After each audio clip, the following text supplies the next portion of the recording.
अस्सलाम वालेकुम बच्चों, उम्मीद है आप ठीक ठाक होगे, मज़े में होगे और अच्छे से पढ़ाई कर रहे होगे। क्लास 11 फिजिक्स की डिटेल लेक्चर सीरीज चल रही है और जो चैप्टर हम डिस्कस कर रहे हैं that is circular and rotational motion और आज हमारा है लेक्चर नंबर 6। आज के लेक्चर में हमने पढ़ना है concept of banking of roads. आसान ज़बान में रोड्स को एक साइड से उठाया जाता है। रोड्स थोड़ा सा टिल्टेड इंक्लाइन मैनर में बनती हैं, बिल्कुल ऐसे लेवल रोड्स नहीं होती। खास तौर पे अगर आप किसी पुल के ऊपर कभी चढ़े हो गाड़ी में, किसी ब्रिज के ऊपर चढ़े हो या आपने हाईवे पे कोई टर्निंग देखी है तो वहां पे रोड्स को यूजुअली बैंक किया जाता है, थोड़ा सा उठा के बनाया जाता है। अब वो जो बैंकिंग की जाती है वो किस पर्पज से की जाती है, वो आपके ड्राइवर को कैसे हेल्प करती है एक सेफ टर्न करने में, इसका सेंट्रीपिटल फोर्स से क्या ताल्लुक है, यहां पे सर्कुलर मोशन के क्या कॉन्सेप्ट्स इन्वॉल्व हैं, ये सब हमने बहुत डिटेल से आज के लेक्चर में देखना है। ठीक है भैया, स्टार्ट करते हैं। मेरा नाम बिलाल ज़िया है और ये मेरा और आपका एक छोटा सा प्यारा सा प्लेटफॉर्म है जहां पर हम 11 और 12 की फिजिक्स पढ़ रहे हैं। अगर आपने इससे पीछे वाले दो लेक्चर्स यानी कि लेक्चर 5 और लेक्चर 4 देखा हुआ है जिसमें हमने यूनिफॉर्म सर्कुलर मोशन का कॉन्सेप्ट डिस्कस किया था तो बहुत अच्छा हो जाएगा, वरना आप थोड़ा सा 4-5 मिनट बाद स्किप करके वीडियो को देख लेना, क्योंकि मैं स्टार्ट के अंदर 3 से 4 मिनट के अंदर वो पुराने कॉन्सेप्ट थोड़े से रिवाइज करूंगा। ठीक है भैया, हेडिंग लगा लो बैंकिंग ऑफ रोड्स। देखो भाई साहब, हमें ये बात पता है कि जब कभी भी कोई बॉडी इस तरह से दायरे में घूमती है तो इसके पास जो इसकी लीनियर वेलोसिटी होती है जिसे हम टेंजेंशियल वेलोसिटी कहते हैं, उसका डायरेक्शन मुसलसल चेंज होता है। जब बॉडी यहाँ थी तो टेंजेंशियल वेलोसिटी का डायरेक्शन ये था, बॉडी यहाँ आ गई तो वेलोसिटी का डायरेक्शन ये रहा, बॉडी यहाँ आ गई तो वेलोसिटी का डायरेक्शन ये रहा। यानी कि जो बॉडी का डायरेक्शन है वो मुसलसल क्या हो रहा है मेरा बेटा, चेंज हो रहा है। तो हमें ये बात समझ में आई थी और हमने ये बात देखी थी कि वेलोसिटी एक है वेक्टर क्वांटिटी, तो अगर वेलोसिटी का डायरेक्शन चेंज होगा तो अल्टीमेटली वेलोसिटी इटसेल्फ क्या हो रही है, चेंज हो रही है। और अगर वेलोसिटी चेंज हो तो बॉडी के पास एक्सेलरेशन आती है और हम कहते हैं direction of tangential velocity change होने की वजह से जो एक्सेलरेशन आ रही है वो बेसिकली क्या कहला रही है, सेंट्रीपिटल एक्सेलरेशन। और न्यूटन अपने लॉ में कहता है कि अगर कोई बॉडी एक्सेलरेट कर रही है इसका मतलब उसके ऊपर क्या हो रहा है, फोर्स अप्लाई हो रही है, यानी कि वो कौन सी फोर्स हो गई, सेंट्रीपिटल फोर्स। तो सेंट्रीपिटल फोर्स कौन सी ताकत है, जब कोई बॉडी दायरे में घूम रही है तो बॉडी को इस तरह से एक्सेलरेट कर रही है कि उसका वेलोसिटी ड्यू टू डायरेक्शन मुसलसल क्या हो रहा है, चेंज हो रहा है। तो ऐसी फोर्स को जो लगती है बॉडी पे क्या कहलाती है, सेंट्रीपिटल फोर्स। कहां एक्ट करती है, टुवर्ड्स द सेंटर। बॉडी यहां पे, अगर मैं आपसे पूछूं सेंट्रीपिटल फोर्स का डायरेक्शन कहां है, तो टुवर्ड्स द सेंटर। बॉडी यहां पे टुवर्ड्स द सेंटर, बॉडी यहां पे टुवर्ड्स द सेंटर। ये फोर्स कर क्या रही है, वेलोसिटी का डायरेक्शन चेंज कर रही है और बॉडी को सेंट्रीपिटली एक्सेलरेट कर रही है। सेट हो गया। अच्छा, इसी तरह से हमने इसका सेंट्रीपिटल फोर्स का मेरा बेटा एक फॉर्मूला भी पढ़ा था कि Fc equals mv² divided by r। ठीक है, m से मुराद mass of the body, v से मुराद वेलोसिटी जिससे वो रोटेट कर रही है, r क्या हो गया, r आपके पास हो गया रेडियस। ठीक है, हमने यही में मेरा बेटा एक कॉन्सेप्ट पढ़ा था सेंट्रीफ्यूगल फोर्स का। अभी हम जब आगे चलेंगे तो मैं आपको सारा कॉन्सेप्ट सेंट्रीपिटल और सेंट्रीफ्यूगल दोनों फोर्सेस से समझा रहा हूंगा, तो अच्छे से समझ लेना, लेकिन ये कॉन्सेप्ट बहुत अच्छे से क्लियर कर लेना। देखो बच्चे, अगर आप बाहर से खड़े होकर इसको ऑब्जर्व कर रहे हो तो आपको क्या नजर आ रहा है कि ये जो ऑब्जेक्ट है, अगर मान लो ये कोई धागा है, धागे के किनारे पे मैंने पत्थर बांधा हुआ है और धागे को मैं ऐसे घुमा रहा हूं, विल्डिंग कर रहा हूं, विल्ड कर रहा हूं, घुमा रहा हूं। जिस पॉइंट पे वो स्ट्रिंग या रस्सा या धागा टूट जाएगा वो पत्थर उस पॉइंट के टेंजेंशियली जा रहा होगा। मैंने मिसाल दी थी, अगर कोई गाड़ी का टायर घूम रहा है उसके ऊपर कोई कीचड़ है तो वो टेंजेंशियली फ्लाई करता हुआ आता है। तो अगर यहां से ये स्ट्रिंग टूटता है तो ये जो पत्थर है ये भाई साहब ऐसे अलोंग द टेंजेंट जाएगा, इस तरह से।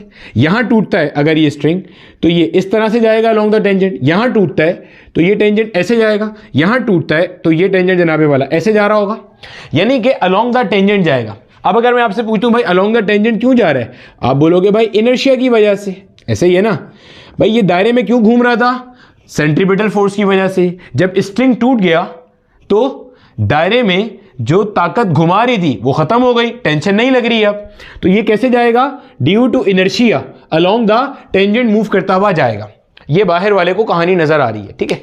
अब आप थोड़ी देर के लिए अपने आप को अज्यूम करो कि आप इस रोटेटिंग फ्रेम के अंदर हो, ठीक है। यानी कैसे समझ लो, गौर से सुनना और समझना। एक धागा है जिसके किनारे पे पत्थर बंधा हुआ है, ठीक है, और लेट से एक बंदा ना धागे को ऐसे ऐसे ऐसे ऐसे घुमा रहा है, धागा ऐसे घूम रहा है, पत्थर उसके किनारे पे ऐसे घूम रहा है। आप बहुत छोटे से हो और आप इस पत्थर पे मौजूद हो। अपने आप को इमेजिन करो कि आप इस पत्थर पे हो। आपको क्या नजर आ रहा है? आपको ये नजर आ रहा है कि एक फोर्स है जो आपको सेंटर की तरफ बुला रही है। जब आप यहां से यहां आए तब भी आपको नजर आ रहा है, भाई अगर ये पत्थर ऐसे घूमता हुआ यहां पहुंचेगा तो इसे क्या नजर आ रहा है? एक फोर्स है जो इसे कहां बुला रही है? सेंटर की तरफ। लेकिन क्या ये सेंटर की तरफ जा रहा है? नहीं जा रहा। यहां के लिहाज से सोचो, आप यहां पर हो, एक फोर्स है जो आपको सेंटर की तरफ पुल कर रही है, लेकिन आप सेंटर की तरफ जा नहीं रहे। आपका सेंटर से फासला कांस्टेंट रह रहा है, आप सर्कल में मूव कर रहे हो ना, तो ये फासला, ये फासला, ये फासला, ये तो रेडियस के बराबर है, विच इज कांस्टेंट। यानी कि आप in the direction of force जा नहीं रहे। इसका मतलब जितनी ताकत से कोई ऑब्जेक्ट आपको सेंटर की तरफ बुला रहा है, उतनी ताकत से एक फोर्स आपको सेंटर से अवे पुल कर रही है। समझना, अगर 5 न्यूटन से आपको ताकत सेंटर की तरफ बुला रही है तो 5 न्यूटन ताकत ही आप पर लग रही है अवे फ्रॉम द सेंटर। ये जो away from the centre force लगती है इसे हम कहते हैं सेंट्रीफ्यूगल फोर्स। सेंट्रीफ्यूगल फोर्स कब आती है? जब आप रोटेटिंग फ्रेम से देखते हो तो ये एक फिक्शियस फोर्स है, सूडो फोर्स है, नॉन इनर्शियल फ्रेम के अंदर है, ठीक है। आगे बहुत लंबी नहीं कर रहा क्योंकि ये हमारा टॉपिक नहीं है फिलहाल, सूडो फोर्स अलग एक टॉपिक है। तो आप इसके ऊपर मौजूद हो और आपको यह लग रहा है कि आप पे जो नेट फोर्स है वो जीरो क्यों हो रही है? भाई आप मूव कर रहे हो ना एक दायरे में, आपका डिस्टेंस ही चेंज नहीं हो रहा, ठीक है। ये फोर्स जीरो क्यों हो रही है? जितनी ताकत से आपको सेंटर की तरफ पुल किया जा रहा है उतनी ताकत से आपको बाहर की तरफ एक फोर्स खींच रही है। बाहर वाली फोर्स सेंट्रीफ्यूगल फोर्स, अंदर वाली फोर्स सेंट्रीपिटल फोर्स, ध्यान में रखना। और अगर मैं आपको बोलूं भाई सेंट्रीफ्यूगल फोर्स का जो फॉर्मूला है वो क्या है? mv² divided by r। फर्क क्या है? ये होता है टूवर्ड्स द सेंटर, ये होता है अवे फ्रॉम द सेंटर। फिर हमने एक बात और पढ़ी थी, मैंने आपको यह बात बताई थी कि भाई साहब सेंट्रीपिटल फोर्स एक्चुअल में कोई फोर्स नहीं है। सर ये क्या बात कर दी आपने? भाई यही बात हमने पहले भी की थी।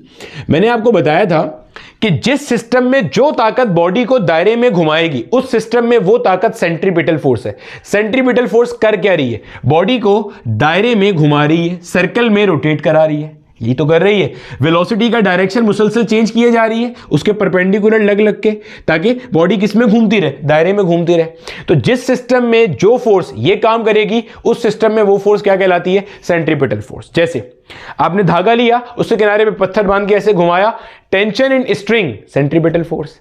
एक कार है सर्कुलर ट्रैक पे मूव कर रही है, जो आगे पढ़ेंगे भी अभी, उसमें force of friction, centripetal force. इसी तरह इलेक्ट्रॉन न्यूक्लियस के इर्द गिर्द घूम रहा है, कूलम की फोर्स, सेंट्रीपिटल फोर्स। अर्थ सूरज के इर्द गिर्द घूम रहा है, ग्रेविटेशनल फोर्स, सेंट्रीपिटल फोर्स। ठीक है भाई साहब, तो इतनी बात आपने जहन में रखनी है। आगे चलते हैं और आज का कॉन्सेप्ट स्टार्ट करते हैं, ठीक है। चलो देखो भैया, मान लो मेरा बेटा हमारे पास ये कोई एक सर्कुलर ट्रैक है, ठीक है। ये मान लेते हैं बच्चे हमारे पास कोई एक सर्कुलर ट्रैक है और इसके अंदर कोई कार है जो ऐसे मूव करता हुआ आ रहा है, ठीक है। ऐसे हो सकता है ऐसे जा रहा हो, ऐसे आ रहा हो, हम मान लेते हैं ऐसे जा रहा है, ठीक है। कार ऐसे मूव करता हुआ जा रहा है। ये मान लो इस सर्कल का सेंटर है मेरा बेटा, ठीक है। अब आप नोट करना, आपने कभी ये चीज नोट करी है, ऑब्जर्व करी है, अगर आप एक गाड़ी के अंदर बैठे हुए हो और अचानक से एक पुल आता है, एक ब्रिज आता है और ड्राइवर जो है ना वो ऐसे ब्रिज पे चढ़ता है। पुल हमेशा ऐसे टर्निंग में होता है, मान लेते हैं ऐसे टर्निंग वाला पुल है, ऐसे घूमता हुआ पुल है, ठीक है। तो जैसे ही ड्राइवर एक तरफ को गाड़ी घुमाएगा ऐसे ऊपर चढ़ने के लिए, एक तरफ को गाड़ी टर्न करेगा, आपको ऐसे लगेगा आप सीधे हाथ की तरफ खिंचे हुए जा रहे हो। कभी फील किया ऐसा? ड्राइवर ने जैसे ही गाड़ी को एक तरफ घुमाया, आपको ऐसा लगा आप बाहर की तरफ खिंच रहे हो। आपके ऊपर बाहर की तरफ फोर्स कौन सी लग रही है? Centrifugal force. तो वो बाहर से नहीं दिखेगी, वो रोटेटिंग फ्रेम से दिखेगी। मेरे बच्चे, जब गाड़ी ऐसे दायरे में घूम रही है, वो जो सर्कल है, वो जो पुल के ऊपर गाड़ी चढ़ रही है, तो वो एक सर्कल है, एक टर्निंग है। जब गाड़ी ऐसे घूम रही है, आप कहां पे हो? फ्रेम के अंदर, रोटेटिंग फ्रेम के अंदर। तो आपके ऊपर सेंट्रीफ्यूगल फोर्स कहां लगेगी? Away from the centre. यानी कि हमें दिख गया एक फोर्स इसके ऊपर लग रही है which is away from the centre, centrifugal force that is given by mv² divide by r। अब ये जो गाड़ी है, इसके टायर बाहर की तरफ भागने की कोशिश करेंगे, स्किड आउट करने की कोशिश करेंगे, बाहर भागेंगे। जब इसके टायर बाहर भागने की कोशिश करेंगे तो जो टायर और रोड है उसके दरमियान में फ्रिक्शन मौजूद है। वो फ्रिक्शन का काम क्या होता है? रिलेटिव मोशन को अपोज करना। तो रोड के लिहाज से गाड़ी कहां भाग रही है? बाहर। तो फ्रिक्शन कहां लगेगी? इनवर्ड। यानी कि फोर्स ऑफ फ्रिक्शन कहां लग रही होगी? Towards the centre. तो हम जब कहते हैं ना कि एक कार सर्कुलर ट्रैक में मूव करती है, तो उसके अंदर जो फोर्स ऑफ फ्रिक्शन है वो नेसेसरी सेंट्रीपिटल फोर्स प्रोवाइड करता है। तो कॉन्सेप्ट का फील आ रहा है? जैसे ही आपने टर्न करना शुरू किया, मान लो गाड़ी ऐसे जा रही है, जैसे ही ऐसे टर्न करना शुरू किया सर्कल के अंदर, तो सेंट्रीफ्यूगल फोर्स कहां पुल कर रही है? Away from the centre. और ये चीज फील होती है प्रैक्टिकली। ऑब्जर्व करना कभी गाड़ी में बैठ के कि बाहर की तरफ फोर्स लग रही है। कौन सी? Centrifugal force. तो गाड़ी का टायर बाहर भागने की कोशिश करेगा, force of friction relative motion को अपोज करता है, तो कहां पे लगेगा? Towards the centre. हर लम्हे ऐसे होगा, कार यहां आएगी, जो सेंट्रीफ्यूगल फोर्स है ऐसे बाहर पुल कर रही है, जो फोर्स ऑफ फ्रिक्शन है वो कहां रख रही है? अंदर। अब इसको आप यूं भी समझ सकते हो, सेंट्रीफ्यूगल फोर्स अगर नहीं समझना, भाड़ में डालो इसको, कोई मसला नहीं है। देखो, गाड़ी ऐसे दायरे में घूम रही है, गाड़ी को दायरे में घुमाने की जिम्मेदार जो फोर्स है वो कौन सी है? यहां पे फोर्स ऑफ फ्रिक्शन। क्यों? अगर फोर्स ऑफ फ्रिक्शन इधर पुल ना करे तो गाड़ी दायरे में घूमने के बजाय ऐसे टेंजेंशियली निकल जाएगी, अवे फ्रॉम द सेंटर जा रही होगी। तो फोर्स ऑफ फ्रिक्शन यहां पे नेसेसरी सेंट्रीपिटल फोर्स प्रोवाइड कर रही है। ठीक है, चलो अब देखो, आपके पास कार सुकून से कब तक मूव कर सकती है? गौर से सुनना। जब तक मेरा बेटा जो जमीन फोर्स ऑफ फ्रिक्शन प्रोवाइड कर रही है वो ज्यादा है किसके मुकाबले में? रिक्वायर्ड सेंट्रीपिटल फोर्स के मुकाबले में। यानी कि जितनी सेंट्रीपिटल फोर्स रिक्वायर्ड है, सेंट्रीपिटल फोर्स का अपना फॉर्मूला होता है ना, mv² डिवाइड बाय r। यानी कि सेंट्रीपिटल फोर्स डिपेंड कर रही है स्पीड के ऊपर, रेडियस के ऊपर, जितनी चाहिए। अगर फोर्स ऑफ फ्रिक्शन उतनी है या उससे ज्यादा है तो सर्कुलर ट्रैक सुकून से हो जाएगा। अगर उससे कम होगा तो जाहिर है वो उसे सर्कल में नहीं रख सकेगा और गाड़ी स्किड आउट कर जाएगी। एक मिसाल से बात को समझते हैं। लेट्स से आपको कह रहा है find the maximum speed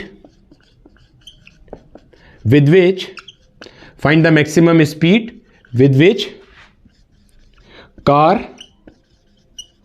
of mass 100 kilogram can circle a track of radius r equals let's say 25 meter if coefficient of friction is 0.4 between car tire and the ground। एक सवाल लिया है, इस सवाल से मजीद बात क्लियर करते हैं। कह रहे हैं find the maximum speed with which the car of mass 100 kilogram can circle the track of radius r equal 25 metre अगर म्यू ये है between car and the ground. ठीक है, देखो मेरा बेटा, फोर्स ऑफ फ्रिक्शन के हवाले से ना सबसे पहले एक चीज समझ लेना कि जो फोर्स ऑफ फ्रिक्शन है ये आपके पास एक अदद सेल्फ एडजस्टिंग फोर्स है।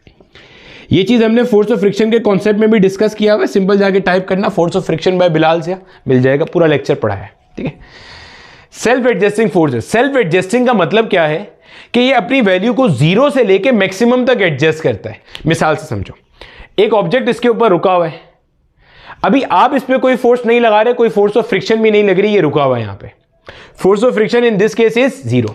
मान लेते हैं कि जो जमीन है ये मैक्सिमम 5 न्यूटन की फोर्स ऑफ फ्रिक्शन लगा सकता है। आपने इसके ऊपर 1 न्यूटन की फोर्स लगाई, ये अभी मूव तो नहीं करेगा क्योंकि वो आगे जो जमीन है वो 5 न्यूटन तक इसको बैलेंस कर सकती है। जमीन कितनी लगाएगी? अभी 1 न्यूटन, 5 नहीं लगाएगी। भाई आप किसी गाड़ी पे फोर्स लगा रहे हो 1 न्यूटन, तो जमीन उसे बैलेंस करने के लिए कितनी लगाएगी? 1 ही न्यूटन लगाएगी। बैलेंस हो गई, रुकी हुई अपनी जगह। नेट फोर्स 0 हो गया। आपने अपनी फोर्स बढ़ा के 2 न्यूटन कर दी, जमीन ने भी बढ़ा के 2 न्यूटन कर दी। आपने बढ़ा के 3 करी, जमीन ने भी बढ़ा दी। आपने बढ़ाते बढ़ाते 5 न्यूटन कर दी, जमीन ने भी बढ़ा के 5 न्यूटन कर दी। अभी तक गाड़ी स्टैटिक कंडीशन के अंदर है। जैसे ही आप 5.1 करोगे, अब गाड़ी स्टैटिक नहीं रहेगी, स्लाइड करना शुरू हो जाएगी। तो ये जो 0 से 5 तक हो रहा था, ये क्या था? Self adjustment of friction. तो फ्रिक्शन अपने आप को 0 से लेकर एक्शन वाली फोर्स तक एडजस्ट करती है, प्रोवाइडेड कि वो उसकी मैक्सिमम वैल्यू के अंदर हो। मैक्सिमम वैल्यू ऑफ फ्रिक्शन जो है वो कहलाती है लिमिटिंग फ्रिक्शन, और लिमिटिंग फ्रिक्शन हम कैलकुलेट करते हैं म्यू एस इंटू एन से। एन से मुराद है नॉर्मल रिएक्शन, ये कहलाता है कोफिशिएंट ऑफ स्टैटिक फ्रिक्शन। ठीक है बच्चे, मैं इसके ऊपर बहुत डिटेल में जाहिर है नहीं जाऊंगा, ये हम ऑलरेडी एक सेपरेट वीडियो में सब कुछ कवर कर चुके हैं डायनामिक्स के अंदर।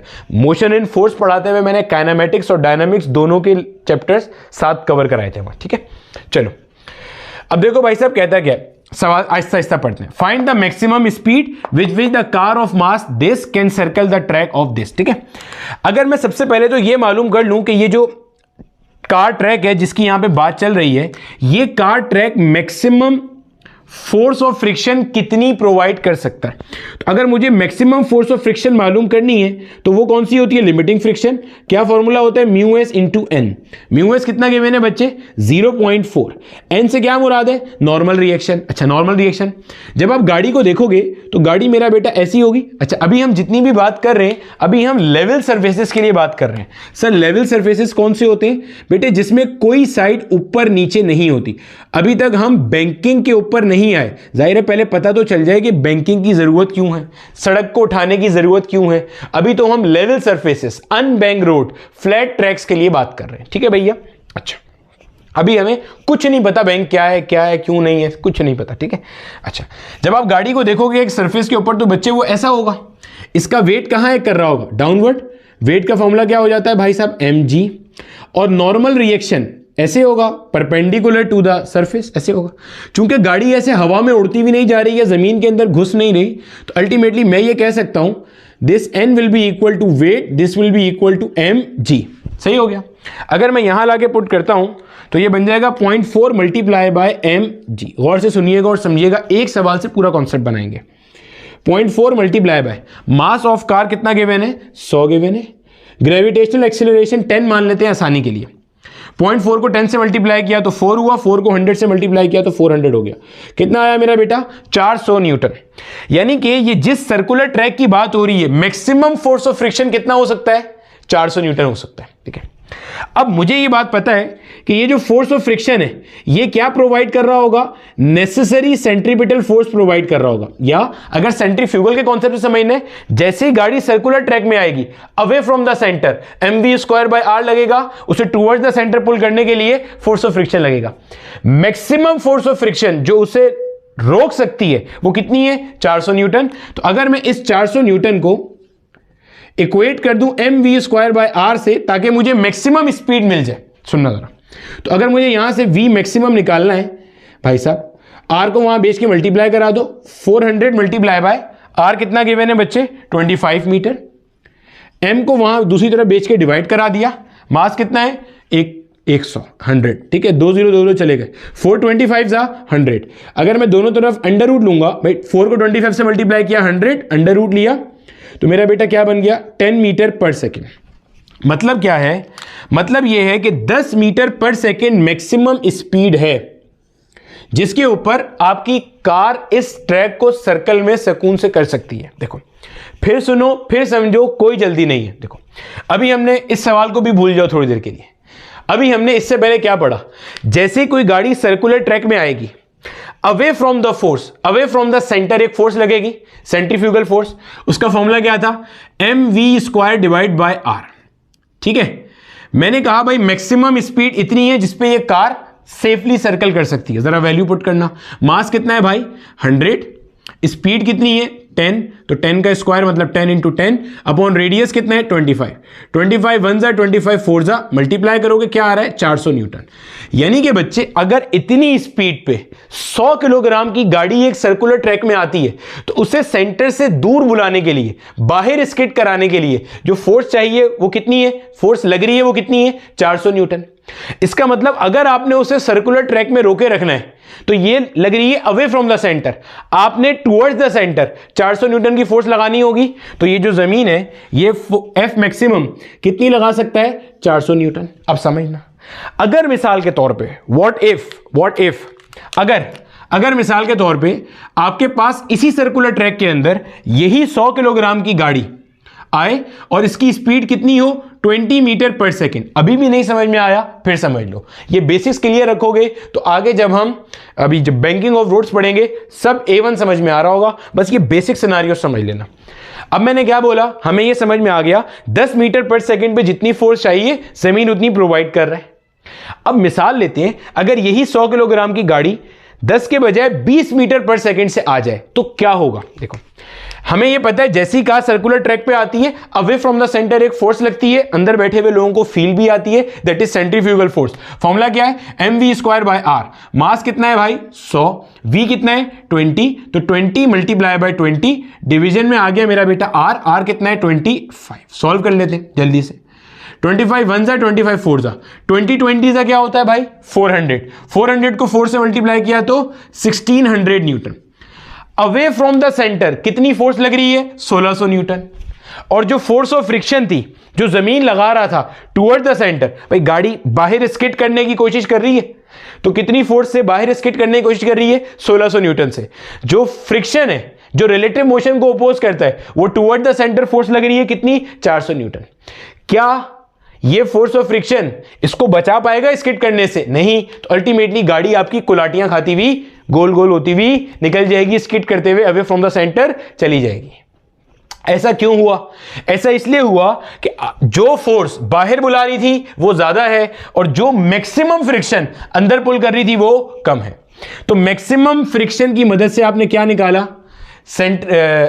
मैक्सिमम स्पीड जिसके ऊपर car can safely turn round. समझ आ गई बात की? ये मैक्सिमम है। अब इससे आप ना समराइज क्या क्या कुछ कहानी कर सकते हो। देखो, इससे हम समराइज क्या कर सकते हैं? इससे हम समराइज ये कर सकते हैं कि अगर एक सर्कुलर ट्रैक है मेरा बेटा, अगर हमारे पास एक फ्लैट रोड है, एक लेवल रोड है, एक अनबैंक रोड है और उसके ऊपर एक कार है जो कि टर्निंग ले रही है, तो उसके अंदर सेफ्टी कब तक है? जब तक के जो आपके पास फोर्स ऑफ फ्रिक्शन है between tyre and the ground वो ज्यादा है या बराबर है किसके मुकाबले में? रिक्वायर्ड सेंट्रीपिटल फोर्स के मुकाबले में। जितनी सेंट्रीपिटल फोर्स है उससे जब तक फोर्स ऑफ फ्रिक्शन ज्यादा है तब तक car can easily circle the track. ठीक है, इसको आप यहां पे कह सकते हो F should be greater than equal to mv² divided by r। F का फॉर्मूला हमने पढ़ लिया अभी, क्या होता है? ये mu coefficient of static friction, n क्या है? Normal reaction, should be greater than equal to mv² divided by r। अगर मैं वैल्यूज पुट करता हूं, म्यू एज इट इज आया, n की जगह पे क्या आ जाएगा? mg, क्योंकि नॉर्मल रिएक्शन और वेट आपस में बराबर होता है। Should be greater than equal to mv² divided by r। m से m क्या हो गया? कैंसिल, r को वहां फेंक देंगे। v² should be less than equal to mu R G. भाई साहब ये r यहां आ गया। देखो, अगर आप अंडर रूट लोगे तो v should be less than equal to under root mu R जी। ये है मेरा बेटा आपके पास सेफ ड्राइविंग स्पीड। जब तक आपकी वैल्यू इस under root mu R G से कम है तब तक आपके पास सेफ है। अच्छा, अगर आपके पास ये under root mu R G के बराबर आ गया तो ये मेरा बेटा वो मैक्सिमम स्पीड है जिसके ऊपर कार सेफली टर्न कर सकती है।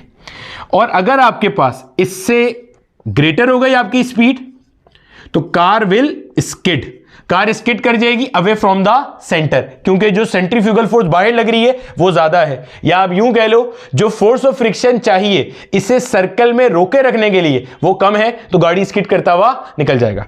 अगर इतनी स्पीड है तो फोर्स ऑफ फ्रिक्शन और सेंट्रीफ्यूगल फोर्स जस्ट बैलेंस हो रही है। अगर इससे कम है तो क्या होगा? यही वाला सवाल था, इसी में मिसाल लेते हैं। हमने मैक्सिमम स्पीड निकाली थी, वो कितनी आ रही थी? गौर से सुनना। अभी हमने मैक्सिमम स्पीड निकाली थी ना पिछले वाले क्वेश्चन में, वो कितनी आई थी? 10 मीटर पर सेकेंड। अब जरा समझना, अगर मान लो गाड़ी की जो स्पीड है वो 5 मीटर पर सेकेंड है, फिर क्या होगा? पहली बात तो ये क्लियर है कि अगर गाड़ी की स्पीड मैक्सिमम स्पीड जो है उससे कम है तो सेफली टर्न हो जाएगा। जरा फोर्स ऑफ फ्रिक्शन का बिहेवियर देख लेते हैं। अब देखो, जब गाड़ी की ये स्पीड है तो मेरा बेटा जो सेंट्रीफ्यूगल फोर्स लगेगी इसे अवे फ्रॉम द सेंटर बुला रही होगी, वो कितनी होगी? देखो, मास था मेरा बेटा 100, v कितना है 5 का स्क्वायर कितना हो गया 25, रेडियस कितना है 25 से 25 मर गया, कितनी है भाई 100 Newton. Away from the centre कितनी फोर्स लग रही है 100 न्यूटन। तो जो फोर्स ऑफ फ्रिक्शन होगी जो इसे सेंटर की तरफ पुल कर रही होगी वो अपने आप को रीएडजस्ट कर लेगी। अब इसके ऊपर फोर्स ऑफ फ्रिक्शन 400 न्यूटन नहीं लगेगी, अब वो कितनी लगेगी 100 न्यूटन लगेगी। ये बात अपने पल्ले बांध लेना कि फोर्स ऑफ फ्रिक्शन एडजस्ट करती है अपने आप को कहां से कहां तक, 0 से लेके मैक्सिमम वैल्यू तक एडजस्ट करती है, that is mu S by N. Force of friction 0 भी हो सकती है, force of friction mu S into N भी हो सकती है। पॉइंट समझ आ गया, क्लियर है। सर्कुलर ट्रैक में 0 तो खैर कभी भी नहीं होगी, अभी आगे चल के एक स्मूथ सरफेस पढ़ेंगे बैंकिंग वाले कॉन्सेप्ट में तब आएगा। बस इतनी बात जहन में रखना, फोर्स ऑफ फ्रिक्शन अपने आप को एडजस्ट करेगी मिनिमम से मैक्सिमम तक। सोचो अगर इस वाले केस के अंदर थोड़ी देर के लिए जहन में रखो, इस वाले केस के अंदर जब गाड़ी ने 5 मीटर पर सेकंड से एक फ्लैट रोड पर टर्न किया था, बाहर की तरफ पुल करने वाली फोर्स 100 न्यूटन। अगर फोर्स ऑफ फ्रिक्शन अपने आप को एडजस्ट ना करता तो अंदर बुलाने वाली फोर्स कितनी थी 400 न्यूटन। तो गाड़ी स्किड आउट करने के बजाय स्किड इन करती और कुलाटियां मारती हुई सेंटर की तरफ जा रही होती। ऐसा कभी नहीं होता। पॉइंट समझ आ गई बात की, क्लियर है। यह आपके पास था सेफ स्पीड, ये मैक्सिमम सेफ स्पीड, इससे कम हो या इसके बराबर हो तो कार सेफली टर्न कर जाएगी, इससे ज्यादा होगी तो गाड़ी स्किड आउट कर जाएगी, क्योंकि बाहर बुलाने वाली फोर्स ज्यादा है और अंदर वाली फोर्स कम है। ठीक है बच्चे, यहां पे आपको एक क्वेश्चन नजर आ रहा होगा। यह क्वेश्चन माजी में आगा खान यूनिवर्सिटी के अंदर पूछा गया है। आपने वीडियो को पॉज करके इस क्वेश्चन को सॉल्व करना है। ठीक है, यहां पे इस क्वेश्चन को सॉल्व करना है। आगे चलते हैं, कॉपी कर लीजिए जल्दी से। अब देखो मेरा बेटा, अभी तक हमें यह बात समझ में आ गई कि जब कभी भी आपने कोई टर्निंग डिजाइन करनी होती है ना, तो उसमें जो फोर्स ऑफ फ्रिक्शन होती है वो सेंट्रीपिटल फोर्स प्रोवाइड करती है, the necessary force required to keep the body in a turn, in a circle. समझ आ गई। और उसमें भी हमने ये चीज फाइंड आउट कर ली अभी एक मिसाल से कि मैक्सिमम जो टर्निंग स्पीड है that is given by mu R जी। अब बैंकिंग की जरूरत कहां पड़ती है समझना। जो पुराना वाला क्वेश्चन है ना, मैं उसी का डेटा यहां पे मेंशन कर रहा हूं जो अभी मैंने आपको बताया। हमने उसमें देखा था आपके पास रेडियस कितना है 25 मीटर, और इस केस के अंदर जब आपके पास म्यू का वैल्यू कितना था मेरा बेटा 0.4, इस केस के अंदर आपके पास जो सेफ स्पीड आई थी टर्निंग के लिए वो कितनी आई है 10 मीटर पर सेकेंड। सही, कॉन्सेप्चुअली बात को समझना। ये जो म्यू है ना, ये बेटे क्या चीज होती है, ये है हमारे पास कोफिशिएंट ऑफ फ्रिक्शन। ये डिपेंड करता है किसके ऊपर, nature of the surfaces in contact के ऊपर। आसान भाषा में आपके पास जो सरफेसेस इन कांटेक्ट हैं वो कितने रफ या कितने स्मूथ टेक्सचर के हैं। और आसान कर लो, हमारे घर में मार्बल या टाइल लगा होता है। जब मार्बल बिल्कुल नया नया पॉलिश होता है तो कहा जाता है बेटा इसके ऊपर चलते हुए थोड़ा ख्याल करो वरना स्लिप हो जाओगे। सड़क पे अगर पानी पड़ा हुआ हो स्किड कर जाते हैं आराम से। पॉइंट समझ आ रहा है। सिमिलरली अगर सड़क पे ऑयल गिरा हुआ हो आराम से गाड़ी फिसल जाएगी। अगर हल्की हल्की बारिश हुई हुई है, बर्फबारी हुई हुई है, हल्की हल्की पानी की वजह से स्लिपरी सरफेस हुआ है, इसका मतलब जो म्यू है ये सारी जिंदगी कांस्टेंट तो नहीं रहेगा। अगर हम सड़क की बात करें, एक रफ टेक्सचर है, कराची में है मशहूर शाहराह फैसल, उसका एक रफ टेक्सचर है, रफ एंड टफ किस्म का रोड है वो। बारिश हुई हुई है, अब बारिश की वजह से सड़क पे हल्की हल्की नमी आ गई, हल्का हल्का पानी आ गया, हल्की हल्का गीलापन आ गया। अब म्यू का वैल्यू क्या हो गया, चेंज हो गया। Coefficient of friction dry road के लिए अलग होता है, वेट रोड के लिए अलग होता है, समझना। अब ये सेफ स्पीड थी म्यू इक्वल 0.4 के लिए। मान लेते हैं मेरा बेटा हल्की सी हुई हुई है बारिश, तो आपके पास वेट सरफेस के लिए ये हो गया कम, लेट से ये मेरे बच्चे क्या हो गया 0.2 हो गया, मिसाल दे रहा हूं। तो ऑटोमेटिकली आपके पास जो मैक्सिमम सेफ स्पीड थी वो भी अब 10 नहीं रहेगी, 10 से क्या हो जाएगी, कम हो जाएगी। वजह देखो, म्यू के कम होने से क्या हुआ भाई, म्यू के कम होने से जो फोर्स ऑफ फ्रिक्शन थी जो रोड प्रोवाइड कर रही थी ये कम हो गई भाई, म्यू कम हो गया तो फोर्स ऑफ फ्रिक्शन कम हो गई। फोर्स ऑफ फ्रिक्शन कम हो गई तो वो जितनी स्पीड को सेफली हैंडल कर सकता है वो भी ऑटोमेटिकली क्या हुआ, कम हुआ। अब एक गाड़ी का ड्राइवर जिसको लगता है कि इस रोड से मैं 10 मीटर पर सेकेंड पे सुकून से गुजर जाऊंगा, अगर वो वेट रोड पे आएगा, ऑयल गिरा है, पानी गिरा है, कोई भी ऐसा मसला है आएगा, तो इस सेफ स्पीड पे वो ट्रेवल करने की कोशिश करेगा, तो टर्न के ऊपर जो बाहर की तरफ फोर्स लग रही है वो ज्यादा है, जो फोर्स ऑफ फ्रिक्शन जमीन प्रोवाइड कर रही है वो म्यू कम होने की वजह से कम है, गाड़ी क्या करेगी, स्किड कर जाएगी। इसका मतलब we can not depend only on force of friction to provide the necessary centripetal force. Point समझ आ रहा है? अच्छे से समझ लेना, इसके बड़े इंटरेस्टिंग क्वेश्चंस बनते हैं अक्सर। कॉन्सेप्ट याद नहीं करना पड़ेगा अगर बेसिक बेसिक बातें समझते जाओगे। भाई हमें बैंकिंग की जरूरत है ही क्यों? इसलिए कि फोर्स ऑफ फ्रिक्शन के ऊपर अकेले हम इन्हिसार नहीं कर सकते, डिपेंडेंट नहीं हो सकते, क्योंकि फोर्स ऑफ फ्रिक्शन चेंज हो जाती है। एक और मिसाल देते हैं। अगर मान लो मेरा बेटा आपके पास कोई एक शार्प टर्न है। कैसा टर्न है? शार्प टर्न है। शार्प टर्न देखो, एक तो होता है ऐसा बड़ा सा टर्न, सही। जो बड़ा सा टर्न होता है ना, उसमें सर्कल का रेडियस क्या होता है? ज्यादा होता है। तो जो आउटवर्ड फोर्स लग रही होती है, सेंट्रीफ्यूगल फोर्स, वो क्या होती है? कम होती है। या ऐसे समझ लो, जब रेडियस बड़ा होता है, शार्प टर्न नहीं होता, तो जो सेंट्रीपिटल फोर्स चाहिए होती है वो क्या होती है? कम होती है। Centripetal force required to keep the body in a circle कम चाहिए, या वाइस वर्सा। ऑल्टरनेट कैसे समझोगे? या जो सेंट्रीफ्यूगल फोर्स है, जो बाहर पुल कर रही है, वो कम लगती है। क्यों भाई? दोनों का फॉर्मूला तो एक ही है ना, mv² divided by r। r ज्यादा होगा तो जो फोर्स चाहिए सर्कल में रखने के लिए, या जो फोर्स बाहर पुल कर रही है, वो कम हो जाएगी। समझ आती है? अच्छा, अगर एक शार्प टर्न है, शार्प टर्न मतलब ऐसा टर्न है, मिसाल दे रहा हूं, जिसके अंदर आपके पास रेडियस क्या है? बहुत छोटा है। गौर से सुनना, रेडियस क्या है? बहुत छोटा है। जब रेडियस कम होगा मेरे बच्चे, mv² बाय r, जब रेडियस कम है तो आपके पास ये जो फोर्स है, सेंट्रीपिटल फोर्स जो चाहिए, वो क्या हो जाएगी? ज्यादा। अब फोर्स चाहिए कैसी है? ज्यादा है। अब ये अकेला फोर्स ऑफ फ्रिक्शन प्रोवाइड नहीं कर सकता। मसला समझ गए? अगर आपने कहीं पे शार्प टर्न डिजाइन कर रहे हैं, रेडियस कम है, तो जो नेसेसरी या जो रिक्वायर्ड सेंट्रीपिटल फोर्स है वो ज्यादा चाहिए, तो अल्टीमेटली अकेला फोर्स ऑफ फ्रिक्शन से नहीं आ सकता। या यूं समझ लो, जब शार्प टर्न है, रेडियस कम है, तो बाहर की तरफ जो पुलिंग फोर्स है वो ज्यादा है, तो जो फोर्स ऑफ फ्रिक्शन चाहिए उसे बैलेंस करने के लिए वो अकेला काम नहीं कर सकता। यहां पे हमारा कॉन्सेप्ट आता है बैंकिंग ऑफ रोड्स का। यहां देखो, आपको एक तस्वीर नजर आ रही होगी। रोड्स इस तरह से उठा के बनाए जाते हैं, खास तौर पे रेसिंग ट्रैक, हाईवे के ट्रेंड वगैरह। चलो कॉपी कर लो जल्दी से इतना हिस्सा, आगे चलते हैं और समझते हैं रोड्स बैंक किस तरह से होते हैं। अब देखो मेरा बेटा, रोड्स के बैंक होने से क्या मुराद है? रोड्स के बैंक होने से यह मुराद है, एक तो आपके पास था ना फ्लैट रोड जो दोनों तरफ से गिरा था। बैंक रोड में क्या होता है, जहां टर्निंग स्टार्ट होती है ना, वहां एक तरफ से रोड को उठा दिया जाता है थोड़ा सा।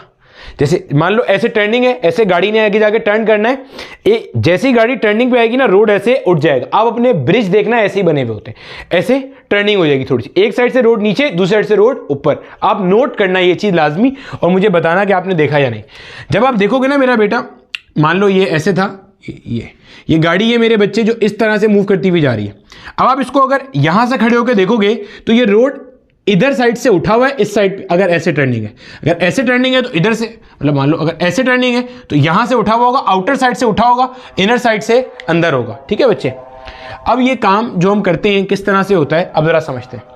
मान लो एक गाड़ी है जो ऐसे टर्न कर रही है, ऐसे ऐसे घूम रही है, तो भाई बाहर वाली साइड से उठा होगा और इधर साइड से दबा होगा, बहुत ज्यादा नहीं होता है लेकिन। ठीक है, अगर हम इसको सामने से खड़े होकर देखेंगे तो हमें जनाब ये ऐसे दिखेगा। देखो ये एक साइड है, ये गाड़ी ऐसे जा रही है, समझना, ऐसे जा रही है गाड़ी, ऐसे टर्न करती हुई जा रही है। आप पीछे से देख रहे हो तो आपको ऐसे नजर आ रहा है। ठीक है, अगर मेरा बेटा मैं यहां पे आपको एक कार दिखा दूं, ये मान लो हमारे पास हमारी गाड़ी है। ठीक है, अजान हो जाए फिर चलते हैं आगे।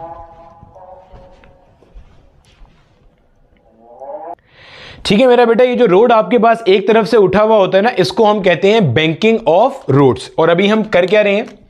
अभी हम सबसे पहले एक स्मूथ रोड की बात कर रहे हैं। स्मूथ रोड का मतलब क्या होता है? जिसके ऊपर फोर्स ऑफ फ्रिक्शन एग्जिस्ट नहीं करती। मुझे पता है कि फोर्स ऑफ फ्रिक्शन हर जगह एग्जिस्ट करती है, लेकिन पहले आपको यह समझाना जरूरी है कि सिर्फ बैंक करने से क्या फायदा हो रहा है। अगर मैं अभी फोर्स ऑफ फ्रिक्शन भी घुसा दूंगा तो मसला हो जाएगा। तो पहले यह समझ लो, स्मूथ रोड के ऊपर हमने क्या किया हुआ है, एक रोड को बैंक किया हुआ है, बैंक्ड रोड। ठीक है, अल्टीमेटली देखते हैं इसके ऊपर क्या होता है, कैसे है। ये ऐसे टर्निंग ही है, ऐसे टर्निंग है, बस बैंक हुई हुई है। पहले क्या था, फ्लैट रोड की टर्निंग थी, अब ऐसे एक तरफ से उठी हुई टर्निंग है। ठीक है भैया, अब आप नोट कर लो इसको। ये मेरा बेटा हमारे पास गाड़ी है जिसको हम पीछे से ऑब्जर्व कर रहे हैं, और ये जो है ना भाई साहब, ये कहलाता है हमारे पास angle of banking, banking angle या एंगल ऑफ बैंकिंग। ठीक है, अगर मैं आपको बोलता हूं मुझे बताइए इस पर फोर्सेस कहां कहां लग रही हैं, तो बेटे एक तो इसका वेट है जो ऐसे डाउनवर्ड लग रहा है, एक इस रोड का नॉर्मल रिएक्शन है, और जो नॉर्मल रिएक्शन होता है वो हमेशा सरफेस के साथ कैसा लगता है, परपेंडिकुलर लगता है। ये रहा भाई। अब की बार ध्यान में रखिएगा एन और डब्ल्यू आपस में बराबर नहीं हो सकते, क्योंकि नॉर्मल रिएक्शन ऐसे परपेंडिकुलर लग रहा है, वेट ऐसे वर्टिकली डाउनवर्ड लग रहा हैगा। ठीक है, ये आ गया, ये आ गया मेरा बेटा हमारे पास हमारा नॉर्मल रिएक्शन। समझ आ गई बात की, बेहतरीन हो गया। अच्छा, अब मेरे बच्चे जैसे आपके पास जब ये गाड़ी ऐसे ट्रैक में घूमेगी, जब ऐसे सर्कल में घूमेगी, अगर आप इस गाड़ी के अंदर हो तो अगेन आपके ऊपर अवे फ्रॉम द सर्कल। भाई पहले समझ लो ये ट्रैक बनाया हुआ कैसे, ये ऐसे मूव कर रही है गाड़ी। ठीक है, ऐसे ऐसे मूव कर रही है, ऐसे। जब ये गाड़ी ऐसे मूव कर रही है मेरे बच्चे, बस ये फर्क ऐसे ऐसे सीधा मूव नहीं कर रही, ऐसे मूव कर रही है ये। ठीक है, ऐसे मूव करती हुई जा रही है। आप इसको यहां देख रहे हो, यहां देख रहे हो, वेट डाउनवर्ड एक्ट कर रहा है, नॉर्मल रिएक्शन ऐसे है, जो अवे फ्रॉम द सेंटर, भाई ऐसे घूम रही है तो इधर सेंटर होगा, अवे फ्रॉम द सेंटर एक फोर्स एक्ट कर रही होगी, जैसे सेंट्रीफ्यूगल फोर्स, जो इसको पुल करने की कोशिश करेगी। ये आ गई भाई हमारे पास अवे फ्रॉम द सेंटर वाली force, that is centrifugal force mv²/r। ठीक है, अच्छा, अब मेरा बच्चा अगर मैं आपको यहां पे थीटा के हवाले से बताऊं, तो जो एंगल यहां पे है वही एंगल यहां पे बन रहा होगा। सर ये चीज आपने कैसे बताई, चलो इसको छोड़ के मैं आपको ये चीज पहले यहां समझा देता हूं। देखो इधर यही चीज समझा रहा हूं कि ये थीटा यहां कैसे आया। ठीक है, समझना। ये मान लो मेरा बेटा हमारे पास हमारा कार था, और ये हमारे पास एंगल थीटा बन रहा है। ठीक है भैया, ये इसके ऊपर एक वेट लग रहा है which is acting in the downward direction. ये है मेरा बेटा हमारे पास नॉर्मल रिएक्शन n। ठीक है, और यहां पे वो mv²/r है, उसको फिलहाल जानने दो। ठीक है, अब मेरा बेटा अगर मैं आपको बोलता हूं कि मुझे ये वाला एंगल बताइए, देखो ये हमें पता है कितना है, 90 डिग्री। ये एक ट्राइंगल बन रहा है, देखो ट्राइंगल के इंटरनल एंगल का सम कितना होता है, 180 डिग्री होता है। 180 में से अगर मैं ये 90 निकाल दूं तो पीछे कितना बचा, 90 डिग्री, यानी कि इन दोनों एंगल्स का सम 90 डिग्री है। अकेला ये किसके बराबर हो जाएगा, और से देखना, अकेला ये वाला, क्या मैं कह सकता हूं ये वाला जो होगा वो 90 डिग्री माइनस थीटा के बराबर होगा। अरे भैया this plus this plus this should be equal to 180, या आसान भाषा में 180 में से 90 माइनस कर दो तो 90 बच गया। इन दोनों का सम 90 है भाई, प्लस दिस 90 तो 180 हो गया। This plus this will B 90, तो 90 में से अगर मैं ये निकाल दूंगा तो मुझे ये मिल जाएगा। अच्छा, अगर मैं इसको थोड़ा सा ऐसे पीछे एक्सटेंड कर दूं, आप नोट करो, ये वाली लाइन और ये वाली लाइन आपस में परपेंडिकुलर है। अरे भैया देखो, ये ऐसे है 90 डिग्री है, दिस लाइन और दिस लाइन के दरमियान का एंगल 90 डिग्री है, यानी कि ये वाला एंगल जिसको क्वेश्चन मार्क बनाया और ये वाला एंगल, इन दोनों को ऐड करने पे आंसर क्या आएगा, 90 डिग्री आएगा। भाई ये क्वेश्चन मार्क वाला angle plus 90 degree minus theta, ये वाला angle, this will be equal to 90 degree, क्योंकि ये दोनों लाइनें आपस में क्या है, परपेंडिकुलर है। इसी को तो एक्सटेंड किया है आगे। ठीक है, तो भाई साहब अगर मैं इसको सॉल्व करता हूँ, इस पूरी चीज को अगर मैं वहां ले जाऊंगा तो question mark will be equal to वो 90 डिग्री एज इट इज रहा, ये वहां जाएगा, माइनस का 90 डिग्री प्लस का थीटा, भाई प्लस 90 वहां जाके माइनस 90, माइनस थीटा वहां जाके प्लस थीटा, ये और ये मर गया, तो क्वेश्चन मार्क कितना आ रहा है, ये थीटा के बराबर आ गया, ये वाला एंगल, सिर्फ इतना एंगल, ये थीटा, ये 90 माइनस थीटा। अब देखो यहाँ क्रॉस बन रहा है, तो जो थीटा यहाँ है वही थीटा यहाँ पे आ जाएगा, वर्टिकली ऑपोजिट एंगल। बचपन में पढ़े थे ऐसे क्रॉस वाले एंगल क्या होते हैं, सेम होते हैं। अरे भैया फिर सुन लो, ये बैंकिंग एंगल आप इसको नोट करो, ठीक है। ये वाला एंगल कैसे आएगा भाई, इसको अगर मैं अल्फा कह दूं थोड़ी देर, देखो alpha plus theta plus 90 will be equal to 180 degree. भाई this plus this plus this 180, इसको वहां बेच के माइनस कर दो, तो alpha plus theta will be equal to 90 degree. 180 में से 90 गया तो 90 बचा, alpha will be equal to 90 degree minus का थीटा, ये आ गया 90 माइनस थीटा। ये 90 माइनस थीटा है, ये दोनों एंगल मिला के कितने 90 डिग्री होंगे, क्योंकि ये यहीं से आया और ये परपेंडिकुलर है, नॉर्मल रिएक्शन होता ही क्या है, परपेंडिकुलर है। तो भाई 90 माइनस थीटा प्लस ये वाला जो एंगल है मिला के 90 होना चाहिए। सॉल्व करेंगे तो ये वाला एंगल कितना आ रहा है, थीटा आ रहा है, ये थीटा है तो ये भी क्या हो जाएगा, थीटा हो जाएगा। ठीक है, इस तरीके से हमने साबित कर लिया कि हमारे पास वो वाला एंगल और नीचे वाला एंगल आपस में कैसा आ रहा है भैया, सेम आ रहा है। ठीक है, चलो अब अगर मैं यहां पे मेरे बच्चे, अगर मैं यहां पे इस नॉर्मल रिएक्शन के कंपोनेंट्स बनाता हूं तो भाई साहब एक कंपोनेंट ऐसे आएगा, ये वाला जो कंपोनेंट है ये कहलाएगा n cos थीटा, क्योंकि थीटा के साथ वाला कंपोनेंट है। एक कंपोनेंट n का मेरे बेटे ऐसा आएगा, ठीक है ना भाई, वेक्टर, बेसिक वेक्टर्स, ये क्या कहलाएगा, n साइन थीटा। समझ आ गई। अब आप नोट करो कि जाहिर सी बात है जब ये गाड़ी ऐसे रखी होगी, ये रोड है आपके पास, ये जो है ना मेरे बच्चे ये क्या चीज़ है, ये रोड का सरफेस है। जब गाड़ी ऐसे रखी हुई है तो गाड़ी रोड पे से ऐसे हवा में उड़ती भी तो नहीं जाएगी ना, रोड तोड़ के अंदर घुस जाएगी। इसका मतलब जो फोर्स ऊपर लग रही है और जो फोर्स नीचे लग रही है वो तो बराबर हो गई। यानी कि आपने कह दिया n cos theta will be equal to weight will be equal to mg। यानी कि मैं ऐसे लिख सकता हूं n cos theta will be equal to mg। इसे हमने कह दिया हमारी इक्वेशन नंबर 2। इक्वेशन 1 एक और बन जाएगी अभी।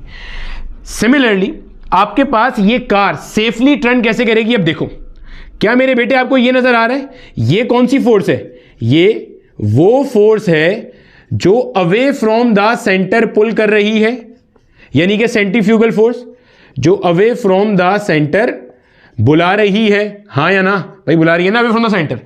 इसको बैलेंस कौन कर रहा है, n साइन थीटा। तो अगर मैं आपसे बोलूं ना कॉन्सेप्चुअली बताओ बैंकिंग ऑफ रोड का फायदा क्या होता है। फ्रिक्शन अभी हमने माना हुआ ही नहीं है, हमने पढ़ा था जैसे ही कार सर्कुलर ट्रैक पे आती है तो गाड़ी को दायरे में रखने की जिम्मेदार फोर्स है फोर्स ऑफ फ्रिक्शन। हमने कहा फोर्स ऑफ फ्रिक्शन कई जगह पे इस काबिल नहीं होती तो हमने बोला भाड़ में डालो, हमने रोड्स बैंक कर दिया।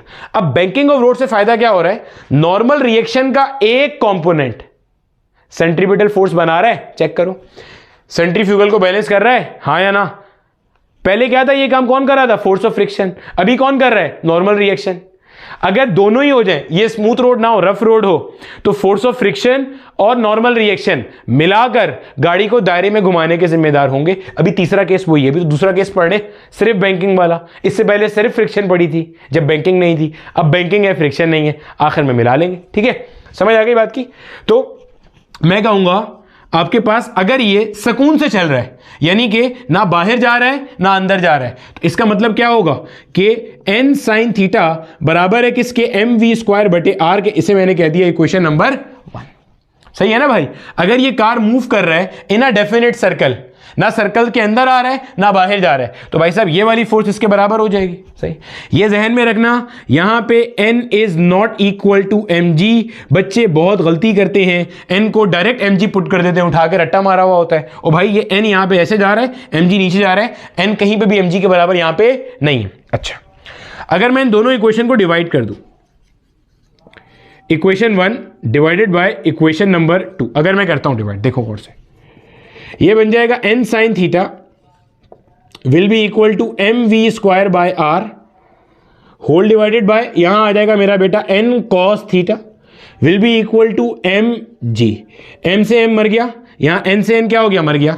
Sign theta upon cos theta, basic trigonometric identity tangent theta. ये r डिनोमिनेटर में, g भी डिनोमिनेटर में, r को g से मल्टीप्लाई करा देंगे तो tangent theta will be equal to v square upon r into G.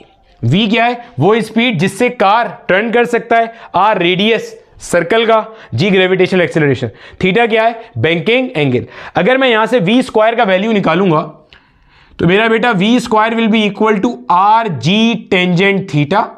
अगर मैं यहां से v का वैल्यू निकालूंगा तो v will be equal to under root r g tangent theta. ये समझ लो जरा, ये मेरा बेटा हमारे पास वो स्पीड है जिसके लिए बैंकिंग की जाती है या जिसके लिए कर्व बैंक होता है, ये वो स्पीड है।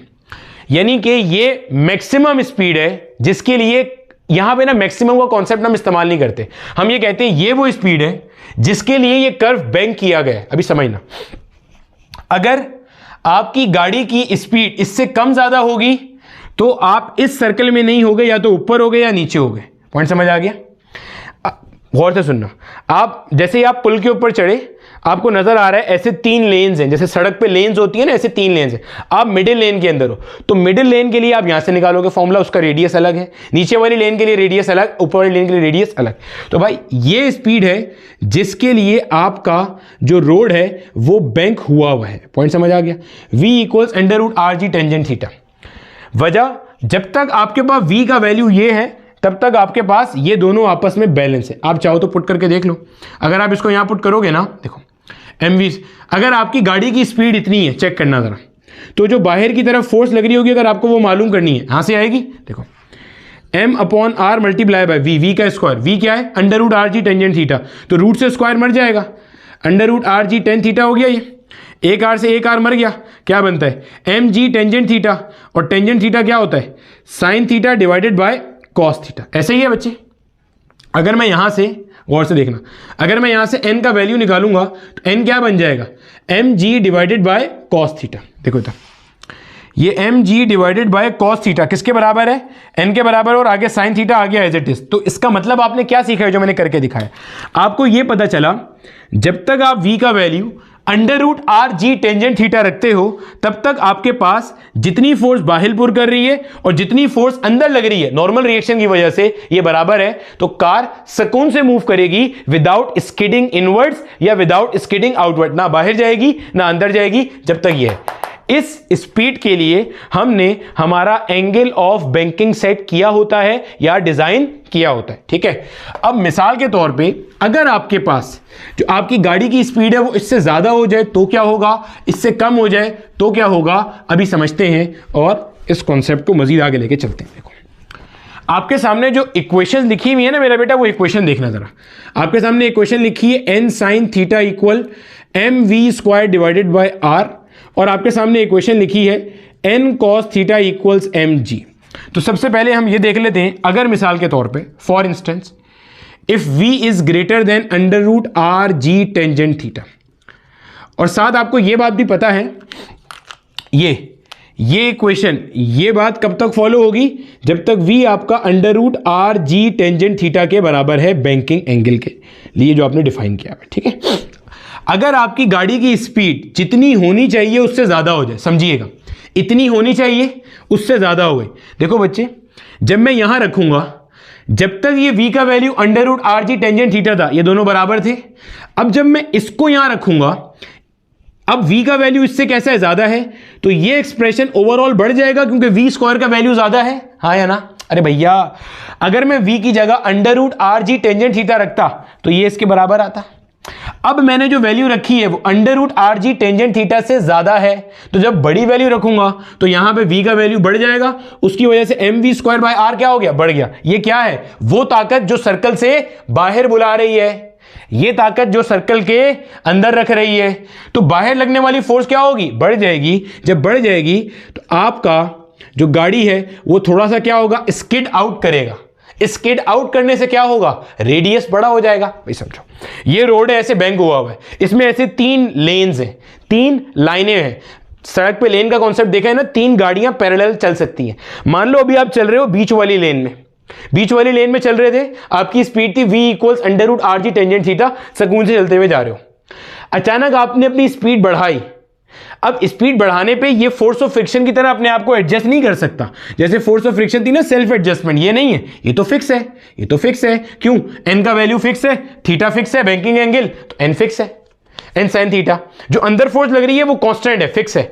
जैसे ही आपने v का value under root R G tangent theta से बढ़ाया तो अब बाहर पुल करने वाली फोर्स क्या हो गई बढ़ गई, तो आप बाहर वाली लेन में चले गए, स्किड आउट कर गए, स्किड आउट कर गए, पॉइंट समझ आ गया। जैसे ही आप स्किड आउट कर गए उससे क्या होगा, स्किड आउट करने से क्या हुआ मेरा बेटा, जो आपका रेडियस था सर्कल का वो बढ़ गया। आप बाहर वाले लेन में जाओगे तो बड़ा रेडियस कवर करना पड़ेगा, रेडियस बढ़ गया तो ओवरऑल जो फोर्स थी वो क्या हो गई कम हो गई। देखो v पहले बढ़ाया, v के बढ़ने की वजह से बाहर लगने वाली फोर्स बढ़ी, जैसे ही आप बाहर गए रेडियस बढ़ा, जो बाहर लगने वाली फोर्स थी वो क्या हो गई कम हो गई, n sin थीटा ने उसे बैलेंस कर लिया। आप एक बाहर वाली लेन में मूव कर रहे हो, आपने स्पीड मजीद बढ़ाई, फिर आउटर लेन में गए आप, रेडियस कम हुआ, सॉरी रेडियस बढ़ा, फोर्स कम हुई, n sin थीटा ने मैच कर लिया। अगर आपने स्पीड इतनी बढ़ा दी कि आपके बाहर जाने के बावजूद, रेडियस बढ़ने के बावजूद फोर्स इतनी कम ना हुई कि n sin थीटा बैलेंस कर सके, तो आपकी गाड़ी कुलाड़ियां खाती हुई पुल से निकल जाएगी। पॉइंट समझ आया? फिर सुनो, फिर समझो, कोई जल्दी नहीं है, आहिस्ता आहिस्ता समझेंगे।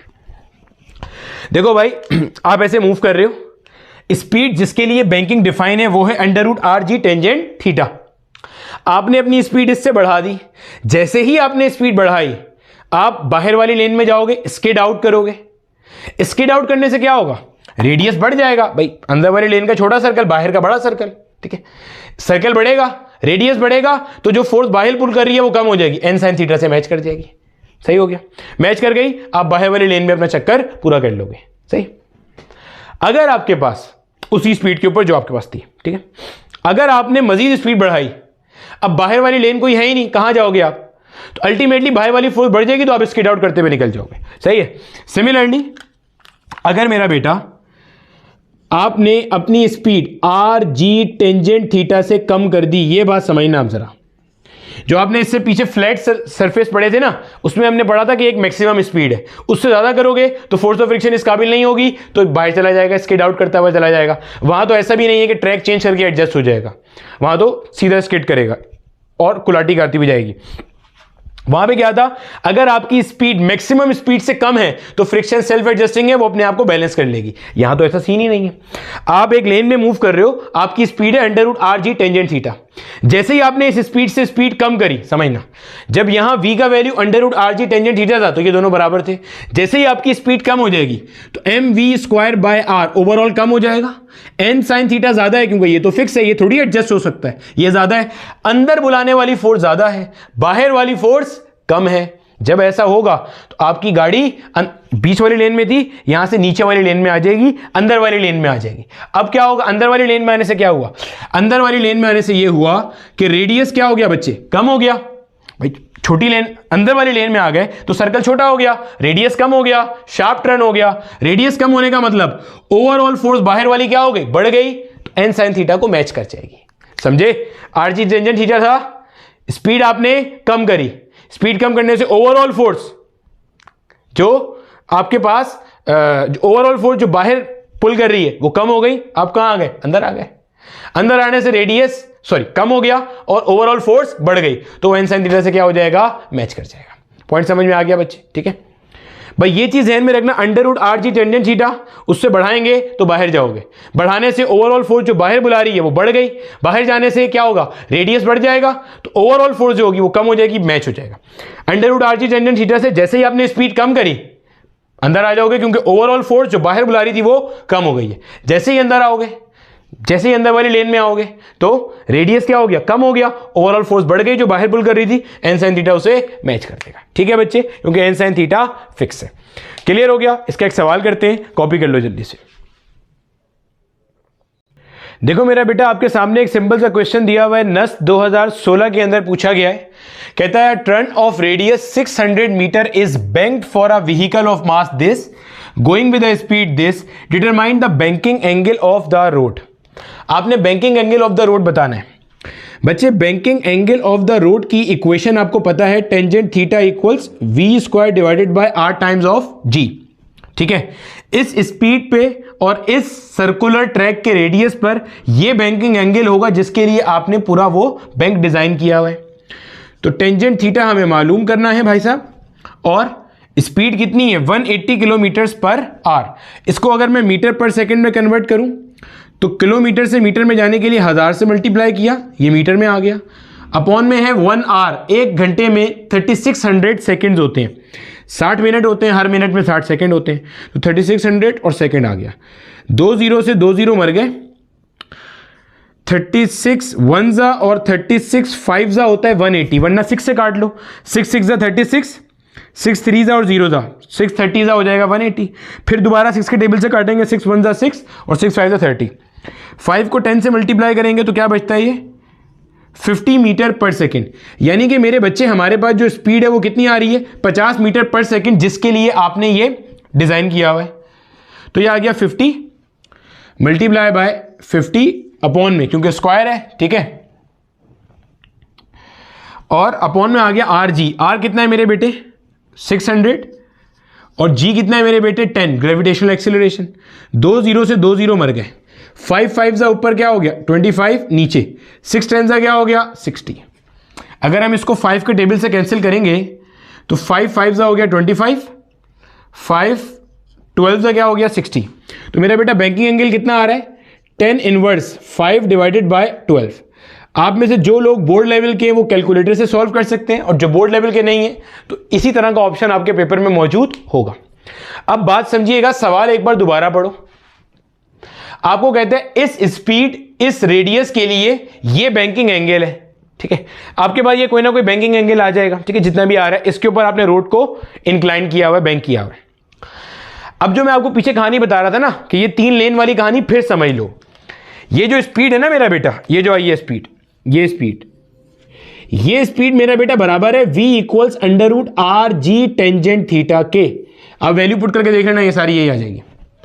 अगर आपकी स्पीड इतनी है 50 मीटर पर सेकंड इस केस में, तो जो फोर्स बाहर और जो फोर्स अंदर बुला रही है वो बराबर है। सुकून से आप मूव करोगे इसी सर्कल में। अगर आपके पास आपकी स्पीड 50 मीटर पर सेकंड से बढ़ जाए तो बाहर वाली फोर्स बढ़ जाएगी, अंदर वाली फोर्स तो फिक्स है, वो तो कुछ भी नहीं होगा। तो जब ये बढ़ जाएगी आप बाहर वाले ट्रैक पे आ जाओगे, बड़े ट्रैक पे आ जाओगे। रेडियस क्या होगा, बढ़ जाएगा, रेडियस बढ़ जाएगा mv square by r। Radius बढ़ने से बाहर पुल करने वाली फोर्स क्या हो जाएगी, कम हो जाएगी, n sin थीटा उसे मैच कर जाएगा।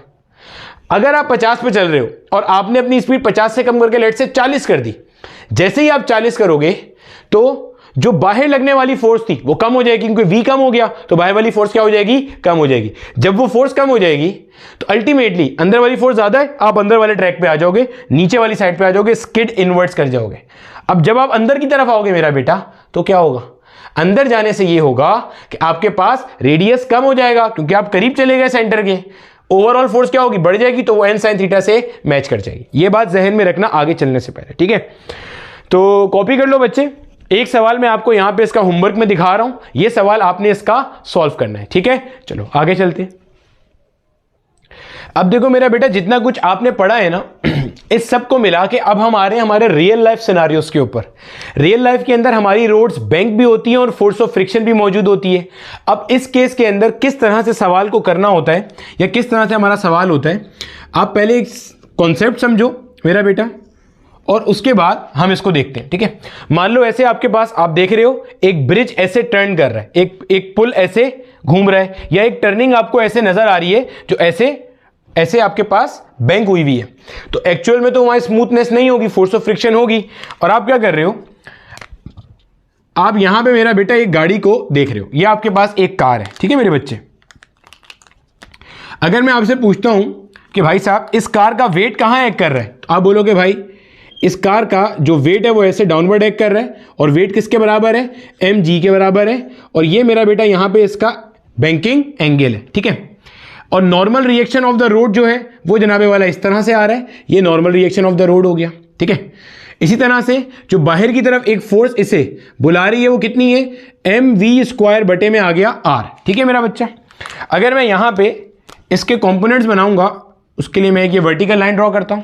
अगर मैं यहां पे मेरा बेटा इसके कंपोनेंट्स बनाऊंगा, किसके कंपोनेंट्स, n के कंपोनेंट, तो जो थीटा यहां है अभी हमने देखा था वही थीटा यहां होगा। तो भाई साहब ये वाला जो कंपोनेंट है, ये वाला जो कंपोनेंट है, ये कंपोनेंट हमारे पास क्या कहला रहा होगा, n cos थीटा, और ये वाला कंपोनेंट क्या कहला रहा होगा, n sin थीटा। अब मेरा बेटा हमारे पास यहां पे फोर्स ऑफ फ्रिक्शन भी एग्जिस्ट करती है। सर अब फोर्स ऑफ फ्रिक्शन ऊपर की तरफ लगेगी या नीचे की तरफ, मेरा बेटा यही तो पूरा लेक्चर है अब इसके अंदर, ठीक है। अब आपने दो बातें जहन में रखनी है, जो एक बात मैंने आपको अभी बताई थी। अभी थोड़ी देर के लिए मानते हैं कि फोर्स ऑफ फ्रिक्शन फिलहाल एक्ट नहीं कर रही, ठीक है। देखो मेरा बेटा, जब तक आप मूव कर रहे हो, अगर आपकी गाड़ी की, गौर से सुनिएगा, अगर आपकी गाड़ी की जो स्पीड है वो under root R G tangent theta के बराबर है, गौर से सुनना, अगर आपकी गाड़ी की स्पीड कितनी है, under root R G tangent theta, तो फोर्स ऑफ फ्रिक्शन रिक्वायर्ड नहीं है, no force of friction is required. बेटे फोर्स ऑफ फ्रिक्शन अमल में कब आएगी, फोर्स ऑफ फ्रिक्शन ऐसा नहीं होता कि हमेशा एग्जिस्ट करती है। फोर्स ऑफ फ्रिक्शन का काम क्या है, रिलेटिव मोशन को अपोज करना। गौर से सुनना और फिर किताब पढ़ना, मजा आ जाएगा। फोर्स ऑफ फ्रिक्शन का काम है रिलेटिव मोशन को अपोज करना। जब आपके पास v equals under root R G tangent theta है, इसी स्पीड के लिए ये बैंक डिफाइन हुआ है, बैंकिंग एंगल सब सेट है, इसी के लिए है। इसका मतलब क्या है कि आपका जो n sin थीटा है, यानी कि जो ये वाला कंपोनेंट है जो अंदर की तरफ बुलाने वाली फोर्स है, वो मेरा बेटा mv स्क्वायर बाय r को कंप्लीट बैलेंस कर रहा है, कंप्लीट बैलेंस कर रहा है। जब कंप्लीट बैलेंस कर रहा है तो आपको एडिशनल फोर्स की जरूरत नहीं है। आसान भाषा में, ये गाड़ी स्किड आउट कर ही नहीं रही कि फोर्स ऑफ फ्रिक्शन आए इनवर्ड, ये गाड़ी स्किड इन कर ही नहीं रही कि फोर्स ऑफ फ्रिक्शन आए आउटवर्ड। समझ आ गई?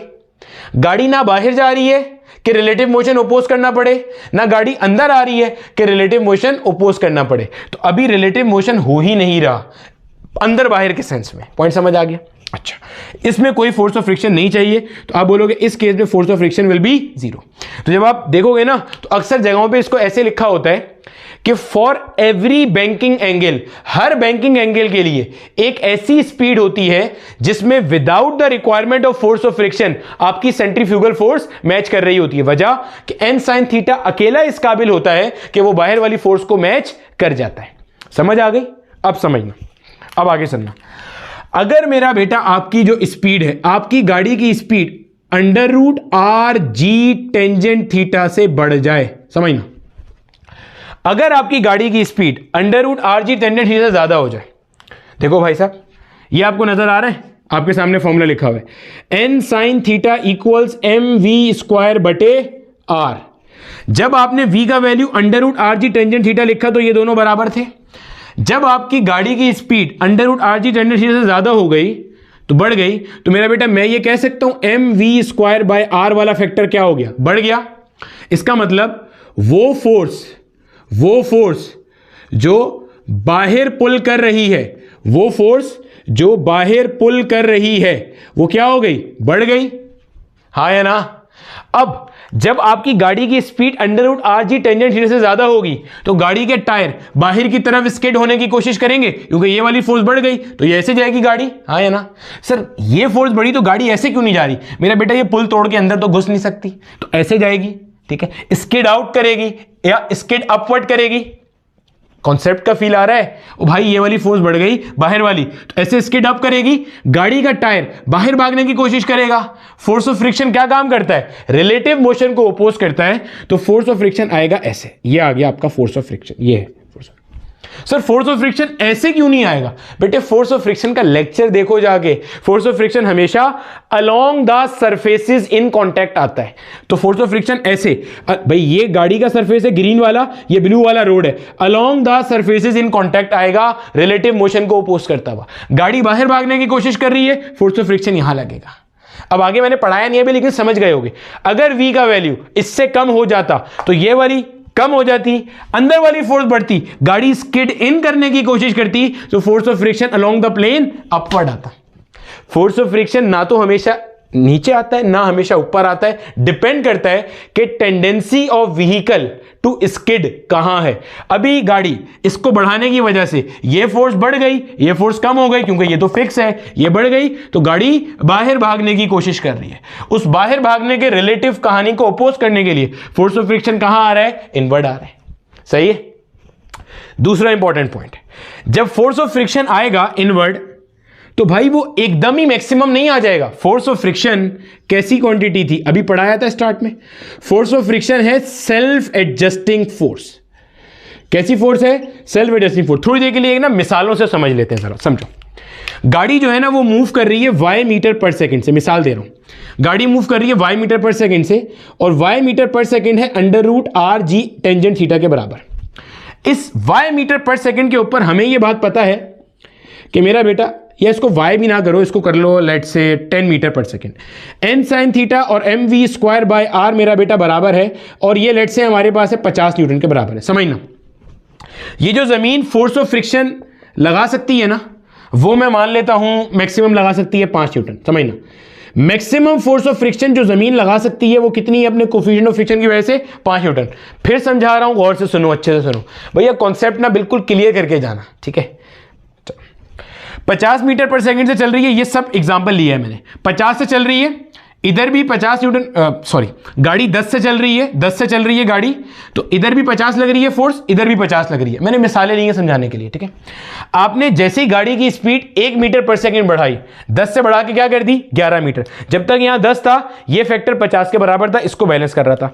अभी आपको पता है n sin थीटा तो फिक्स है, n sin थीटा पहले भी 50 था, n sin थीटा अभी भी क्या रहेगा? 50 रहेगा, क्योंकि वो तो चेंज हो ही नहीं सकता। बैंकिंग एंगल और n पर डिपेंड कर रहा है, दोनों में से कुछ चेंज नहीं हो रहा। अच्छा, जैसे ही आपने v का वैल्यू 10 से बढ़ा के 11 किया तो ये वाला फैक्टर बढ़ जाएगा। मान लेते हैं ये फैक्टर 50 से बढ़ के हो गया 52। गौर से सुनना, इस गाड़ी पे इधर फोर्स लग रही है 52, इधर फोर्स लग रही है 50।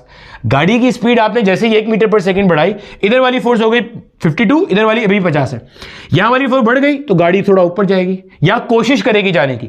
जैसे ही गाड़ी ऊपर जाने की कोशिश करेगी, फोर्स ऑफ फ्रिक्शन इसका मोशन अपोज करेगा, नीचे आएगा। फोर्स ऑफ फ्रिक्शन कितना आएगा? क्या मैक्सिमम आएगा? बिल्कुल नहीं। फोर्स ऑफ फ्रिक्शन सिर्फ वो एक्स्ट्रा फोर्स बैलेंस करने की कोशिश करेगा जो बाहर जा रही है। अभी कितनी एक्स्ट्रा फोर्स है? 2 न्यूटन। तो फोर्स ऑफ फ्रिक्शन सिर्फ इतना आएगा कि वो 2 न्यूटन को बैलेंस करे। आपने स्पीड मजीद बढ़ाई, 11 से बढ़ा के आपने 12 कर दी, मिसाल दे रहा हूं, 12 कर दी, तो अब यहां वाली फोर्स 54 हो गई।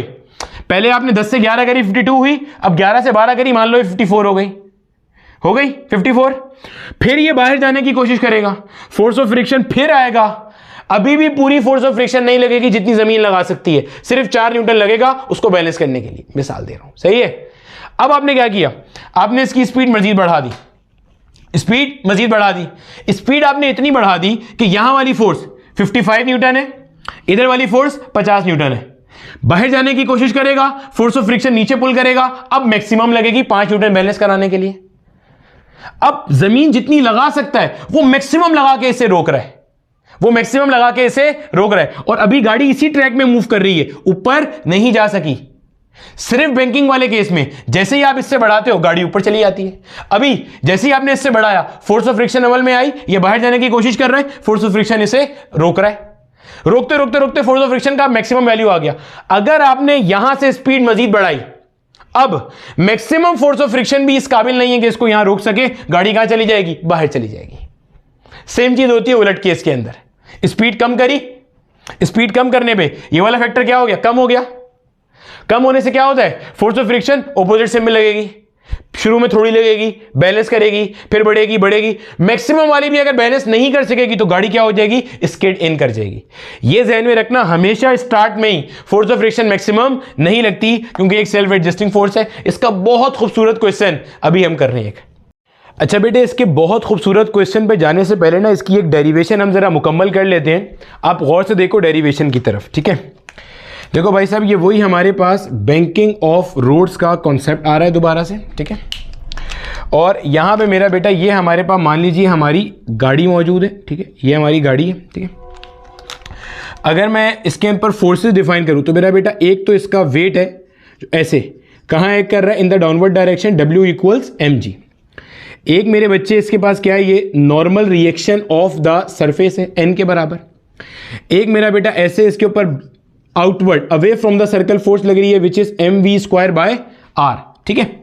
अच्छा, यहां पे मैंने मान लीजिए इस तरह से एक ये डिफाइन कर दिया। ये हमारे पास है मेरा बेटा बैंकिंग एंगल जो v = √rg टेंजेंट थीटा के लिए डिफाइन हुआ है, और ये एंगल वही वाला होगा थीटा। अगर मैं यहां पे कंपोनेंट्स बनाता हूं तो मेरा बेटा ये वाला जो कंपोनेंट है ये क्या कहलाएगा हमारे पास? n cos theta. और एक कंपोनेंट जो ऐसे आ रहा होगा वो मेरे बच्चे क्या होगा? n sin theta.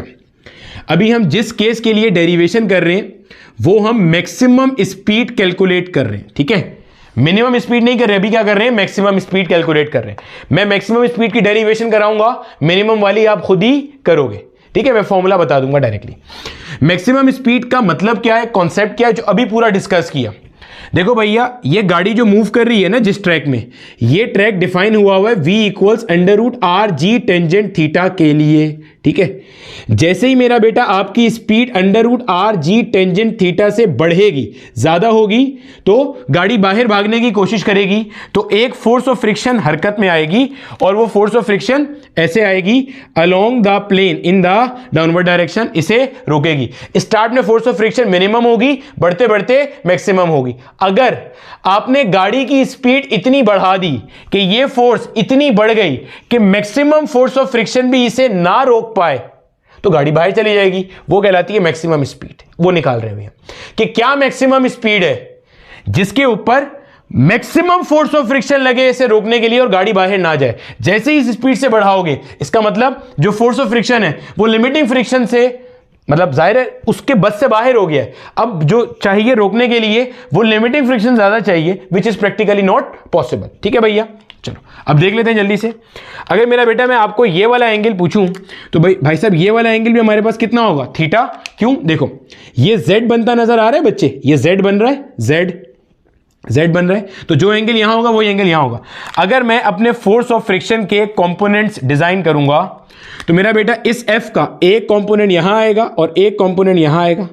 जो कंपोनेंट थीटा के साथ में आ रहा है ये कहलाएगा F cos थीटा, जो इधर आ रहा है ये कहलाएगा F sin थीटा। अब मेरा बेटा अगर मैं यहां पे एक्सप्रेशन के लिए इक्वेशन लिखता हूं, देखो लेफ्ट साइड वाली राइट साइड वाली फोर्सेस को बैलेंस करेंगी, यानी कि n sin theta plus F cos theta will be equal to mv square divided by r। नीचे वाली ऊपर वाली को बैलेंस कर देंगी, यानी कि n cos theta plus, sorry यहां प्लस नहीं आ रहा क्योंकि n cos थीटा के साथ कोई ऊपर फोर्स नहीं है, यह बनेगा F sin थीटा प्लस का mg। अगर मैं F sin थीटा को इधर ले आऊंगा मेरे बेटे तो क्या बन जाएगा, ये n cos थीटा माइनस का F sin theta will be equal to mg। अब फोर्स हमें पता है अपने आप को एडजस्ट करना शुरू करेगा फ्रॉम जीरो। देखो अगर वी आर जी, बेटे ये वाला पॉइंट मैं बार बार एम्फेसाइज कर रहा हूं ताकि अच्छे से समझ में आ जाए। जब वी आर जी टेंजेंट थीटा के बराबर है, इस वक्त जो रिक्वायर्ड फोर्स ऑफ फ्रिक्शन है वो क्या होगी मेरा बेटा, जीरो होगी। जैसे ही आप इससे थोड़ी स्पीड बढ़ाओगे तो थोड़ी सी फोर्स लगेगी, इसको बैलेंस कर देगी, और ज्यादा बढ़ाओगे और ज्यादा लगेगी, बैलेंस कर देगी। एक वक्त आएगा जब ये मैक्सिमम फोर्स लगेगी तो यहां पे भी मैक्सिमम स्पीड आ जाएगी। जैसे ही आप इससे बढ़ाओगे, अब इतनी फोर्स ऑफ फ्रिक्शन सरफेस नहीं प्रोवाइड कर सकता तो गाड़ी बाहर स्किड कर जाएगी, हमें वो चाहिए। तो हमें ये बात पता है, to calculate the value of v maximum, हमें जो फोर्स पुट करनी पड़ेगी वो भी फोर्स ऑफ फ्रिक्शन भी मैक्सिमम होगी, which is the limiting friction value. लाके पुट कर देते हैं भैया इसके अंदर। अगर मैं पहली वाली एक्सप्रेशन में पुट करता हूं, देखो क्या बनेगा, ये आ जाएगा मेरा बेटा n sin थीटा प्लस का f की जगह पे आ गया mu s n cos theta is equivalent to mv square by r। दूसरी वाली में पुट करो जरा इसके अंदर, ये आ गया मेरे बच्चे n cos थीटा माइनस का mu s n sin theta will be equal to क्या हो जाएगा, mg। अगर मैं इन दोनों इक्वेशन को डिवाइड करूं और n कॉमन ले लूं, देखो भैया ऊपर से n कॉमन लिया, नीचे से n कॉमन लिया, डिवाइड करते हुए n से n मर गया, क्या बनता है sin theta plus mu S cos theta, ऐसे ही है भैया, अपॉन में यहां क्या बच रहा है cos थीटा, क्योंकि मेरा बेटा n तो मैंने कॉमन ले लिया, ऊपर से कैंसिल हो गया वो, माइनस का म्यू एस sin थीटा। ठीक हो गया, will be equal to m से m मर जाएगा जब डिवाइड करूंगा, क्या बनता है v square divided by r जी। बन गई ये चीज, सही है। अगर मैं इसी एक्सप्रेशन को लिखता हूं और cos थीटा से मल्टीप्लाई डिवाइड करता हूं, कहां पे मल्टीप्लाई डिवाइड कर रहा हूं cos थीटा से, यहां पे कर रहा हूं, देखना गौर से, इस जगह पे मैं cos थीटा से मल्टीप्लाई डिवाइड कर रहा हूं, इस जगह पे। ये जो नीचे वाला cos थीटा इसको मैं इन सब के डिनोमिनेटर में ले गया, और ये वाला cos थीटा तो ऑलरेडी इन सब के डिनोमिनेटर में, डिनोमिनेटर मतलब नीचे, sin थीटा के नीचे है, इसके नीचे। समझ आ गई बात की बच्चे, ये हरकत मैं करने लगा हूं, गौर से देखिएगा, ठीक है। पहले मैं आपको लिख के दिखा दूं, यहां पे ये लिखा हुआ है मेरा बेटा हमारे पास sin थीटा प्लस का म्यू एस cos थीटा, ताकि हमारी किताब वाली एक्सप्रेशन बन जाए। ये cos थीटा जो मैंने मल्टीप्लाई डिवाइड कराया था, अपॉन में क्या आ गया cos थीटा माइनस का mu s sin theta whole division में आ गया मेरे बच्चे क्या, cos theta will be equal to v square upon r g. सही हो गया। अब इस cos थीटा को मैंने इन दोनों से अलग अलग डिवाइड करा दिया, sin theta upon cos theta क्या हो जाता है, टेंजेंट थीटा प्लस, भाई ये cos थीटा इन दोनों से डिवाइड हो रहा है ना, हाँ ना भैया, प्लस का म्यू एस, क्योंकि cos theta upon cos theta 1 हो गया, अपॉन में ये cos थीटा इस cos से डिवाइड हुआ तो 1 हो गया, माइनस का mu S tangent theta will be equal to v square by r g. R g को अगर मैं यहां ले आऊंगा तो v square will be equal to r g multiply by, ये पूरा फैक्टर आ जाएगा, टेंजेंट थीटा प्लस का mu S whole divided by 1 minus का म्यू एस टेंजेंट थीटा। ये है मेरा बेटा वो मैक्सिमम स्पीड, अगर दोनों तरफ अंडर रूट ले लेंगे, ये वो मैक्सिमम स्पीड है जिसके ऊपर आपका maximum force of friction balance कर रहा है इसे बाहर जाने से। समझ आ गई? अगर आपकी स्पीड इस मैक्सिमम स्पीड से ज्यादा होगी, इस वाली स्पीड से ज्यादा होगी, तो आपकी गाड़ी बाहर स्किड कर जाएगी। समझ आ गई? यहां से कैलकुलेट करते हैं। और ये वही फॉर्मूला है जो अभी आपने बैंकिंग में निकाला था।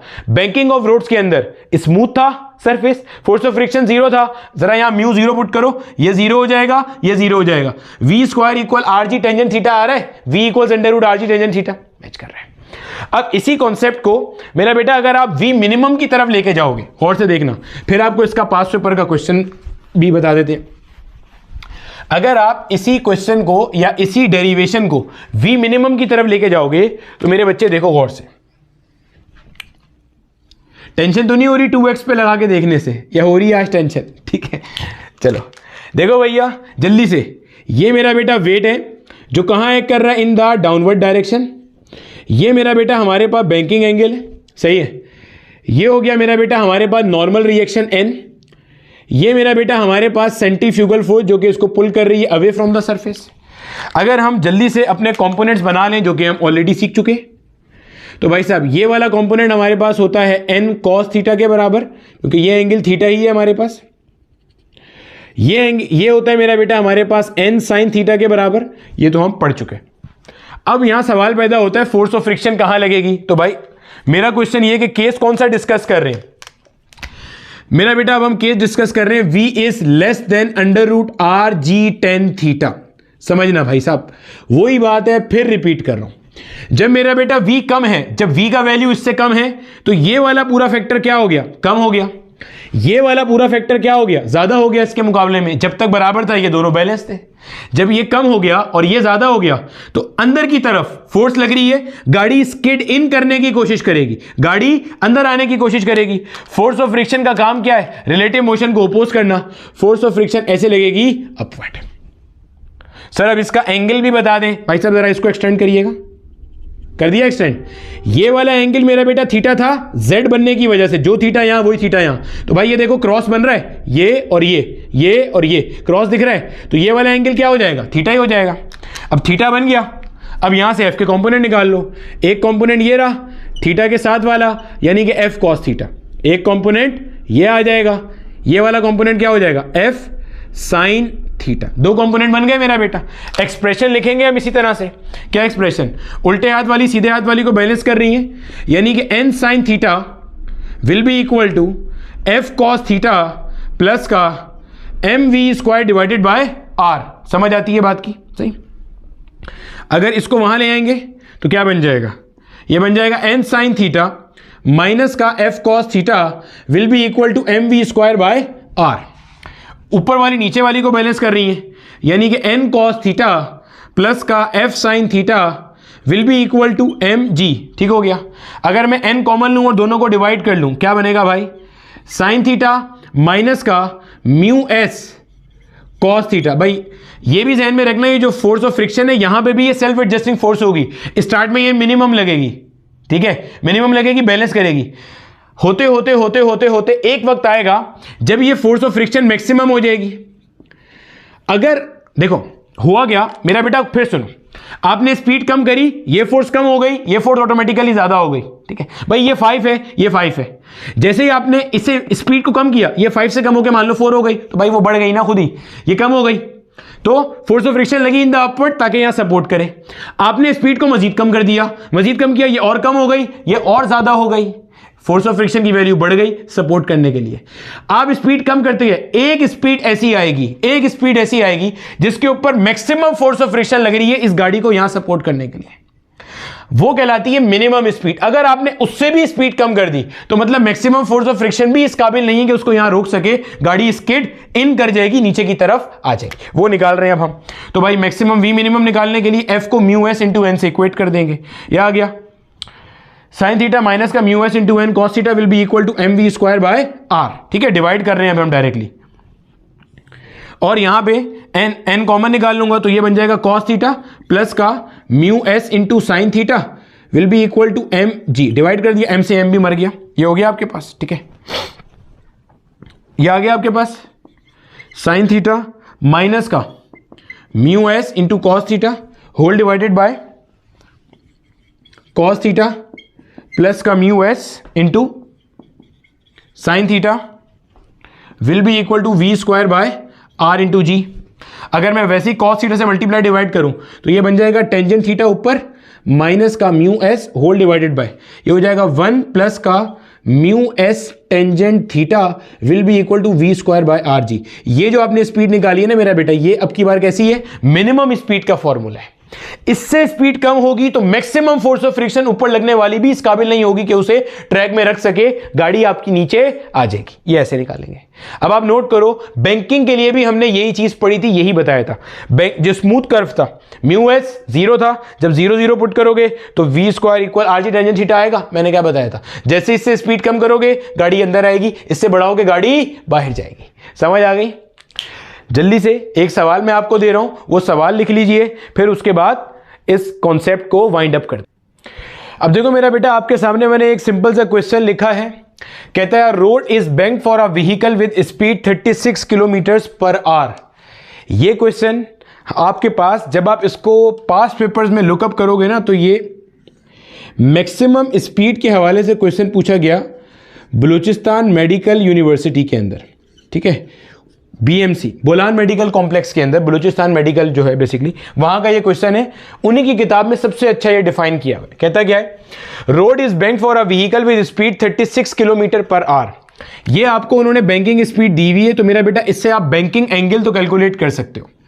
आपको फॉर्मूला पता है, tangent theta equals V square divided by r जी, ठीक है। वी मिनिमम मैंने खुद ही लगा दिया ताकि आपको पूरा कॉन्सेप्ट का फील आ जाए। अब मेरा बेटा V आपको गिवन है 36 किलोमीटर पर आवर। किलोमीटर में होते हैं 1000 मीटर, एक आर में होते हैं 3600 सेकेंड। 2 0 से 2 0 चले गए, 36 से 36 चला गया, क्या बचा 10 मीटर पर सेकेंड, यानी 10 मीटर पर सेकेंड के लिए मेरा बेटा आपने ये एंगल बैंक किया हुआ है जो हम निकाल रहे हैं। 10 मल्टीप्लाई बाय 10, आर कितना दिया है 20, जी कितना है भैया 10, ठीक है। जो मर रहा है मार दो, ये और ये चला गया, ये और ये चला गया, तो मेरा बेटा आपके पास टेन थीटा की वैल्यू कितनी आ रही है 1 डिवाइडेड बाय 2 आ रही है। बेहतरीन हो गया, ये आ गया। कहते हैं find the V maximum and V minimum so that the vehicle do not skid out. देखो 10 मीटर पर सेकंड के ऊपर है तो कोई टेंशन ही नहीं है। 10 से बढ़ेगा तो बाहर निकलने की कोशिश करेगा, फोर्स ऑफ फ्रिक्शन अंदर बुलाएगी, और बढ़ाओगे और बाहर जाने की कोशिश करेगा, फोर्स ऑफ फ्रिक्शन अंदर बुलाएगी। एक वक्त आएगा जब फोर्स ऑफ फ्रिक्शन की मैक्सिमम वैल्यू लग रही होगी, आपने बताना उस वक्त मैक्सिमम स्पीड क्या है, ताकि उससे बढ़ाए तो पता चल जाए कि अब ये बाहर चला जाएगा क्योंकि फोर्स ऑफ फ्रिक्शन अब इस काबिल नहीं है। और V मिनिमम भी ऐसे ही है, ठीक है। कम करोगे फोर्स ऑफ फ्रिक्शन ऊपर लगेगी रोकने के लिए, करते करते फोर्स ऑफ फ्रिक्शन लग रही होगी मैक्सिमम, आपने बताना है कितनी मिनिमम स्पीड है, मजीद कम करेंगे तो अब फोर्स ऑफ फ्रिक्शन भी उसे रोक नहीं सकती और वो क्या चला जाएगा, अंदर चला जाएगा, ठीक है भैया। फॉर्मूला हमें पता है, आ जाते हैं भाई। V मैक्सिमम का square will be equal to, ये रहा अभी ड्राइव किया हमने, tangent theta plus mu S. Tangent theta कितना है भाई 1/2, म्यू एस कितना दिया है भाई 0.4 दिया हुआ है। 0.4 को मेरा बेटा मैं लिख सकता हूं 4 डिवाइडेड बाय 10, और 4/10 को मैं लिख सकता हूं 2 डिवाइडेड बाय 5। 2 2 4, 2 5 10 आ गया भाई, 2 डिवाइडेड बाय 5। होल डिवीजन में क्या आ गया मेरा बेटा 1 माइनस का mu S into tangent theta. Mu S हो गया आपके पास 2/5, ऐसा ही है ना, ऐसा ही है। टेन थीटा कितना है मेरा बेटा आपके पास 1/2, क्लियर है। Multiply by r g, r कितना है भाई साहब 20, और जी कितना है भाई साहब 10, हो गया भाई। ये 2 से 2 क्या हो गया, कैंसिल हो गया, सही है। इस 2 को इस 2 से नहीं मार देना, ये प्लस आ रहा है बीच में, सॉल्व करो, क्रॉस मल्टीप्लाई कर देंगे। 5 1 5 प्लस 2 2 4, 5 1 5 2 2 4, अपॉन में आ गया 5 2 10, होल डिवाइडेड बाय, ये 1 है यहाँ बचा 1/5, 5 1 5 माइनस का 1 होल डिवाइडेड बाय 5 1 हो गया 5, मल्टीप्लाई में आ गया हमारे पास 200, सही हो गया। सॉल्व कर लो, 5 + 4 कितना हुआ 9 डिवाइड बाय 10, नीचे फ्रैक्शन को पलटेंगे तो ये हो गया 5 डिवाइडेड बाय 4, भाई 5 - 1 4, 4/5 था, पलट दिया। मल्टीप्लाई में मेरा बेटा क्या आ गया, ये 200 आ गया। जो मर रहा है उसे मार दो भाई। अच्छा 5 1 5 2 मेरा बेटा हमारे पास क्या होता है 10 होता है, 2 1 और 2 1, यहाँ 100 बचा, ये 4 बचा, ये 9 बचा। अब यहाँ पे रूट लगा है, अगर मैं इसके ऊपर अंडर रूट ले लूँ ताकि मुझे क्या मिल जाए, यहाँ से V मैक्सिमम मिल जाए, तो बेटे 9 का रूट क्या होता है 3 होता है। 9 का रूट क्या होता है 3 होता है, 4 अपॉन में आ रहा है, 4 का रूट क्या होता है 10, ये 100 बचा हुआ है, 100 का रूट क्या होता है 10 होता है, सही किया है ना। 9 का रूट 3 होता है, 4 का रूट 2 होता है, ये 100 है, 100 का रूट 10 होता है, सही है, ठीक है। 3 10 क्या हो गया मेरा बेटा, 30 हो गया। 30 डिवाइड बाई 2 किया तो मेरे बच्चे क्या आ रहा है, 15 मीटर पर सेकेंड। यानी कि मैक्सिमम स्पीड कितनी है, 15 मीटर पर सेकेंड है। अगर आप 15 से बढ़ाओगे तो मैक्सिमम फोर्स ऑफ फ्रिक्शन भी इसे अंदर नहीं रख सकेगी, वो बाहर स्किड कर जाएगा। हाँ, अगर 11 मीटर पर सेकेंड है तो फोर्स ऑफ फ्रिक्शन मैक्सिमम लगेगी नहीं, वो अपने ट्रैक में रहेगा। 12 13 14 सब पे रहेगा, 14.9 पे भी रहेगा, 15 पे भी रहेगा। 15 से बढ़ाओगे तो अब मैक्सिमम फोर्स ऑफ फ्रिक्शन लगने के बावजूद वो नहीं रुक सकता, कहां जाएगा, बाहर। मिनिमम आपको चाहिए तो भाई साहब यहां पे आ जाओ। टेंजेंट थीटा कितना दिया हुआ है आपको, 1/2, सही है ना, मतलब दिया हुआ हमने निकाल लिया। माइनस का म्यू एस कितना है, 2/5, ये आ गया भाई साहब, ठीक है। होल डिवाइडेड बाय 1 प्लस का म्यू एस कितना है, 2/5, मल्टीप्लाई बाय टेंजेंट थीटा कितना था भाई, 1/2, और आर जी यानी कि 200 से मल्टीप्लाई कर दिया। ये और ये मर गया, क्रॉस मल्टीप्लाई करो, 5 1 5, 5 1 5, माइनस 2 2 हो गया 4, अपॉन में 5 2 आ गया मेरे बच्चे 10, ठीक है। ये आ रहा है 1 + 1/5, 5 1 5 प्लस ये कितना है, ये 1 है, ठीक है, अपॉन में आ गया 5, सही हो गया। मल्टीप्लाई में आ गया मेरा बच्चा 200, सॉल्व कर लो।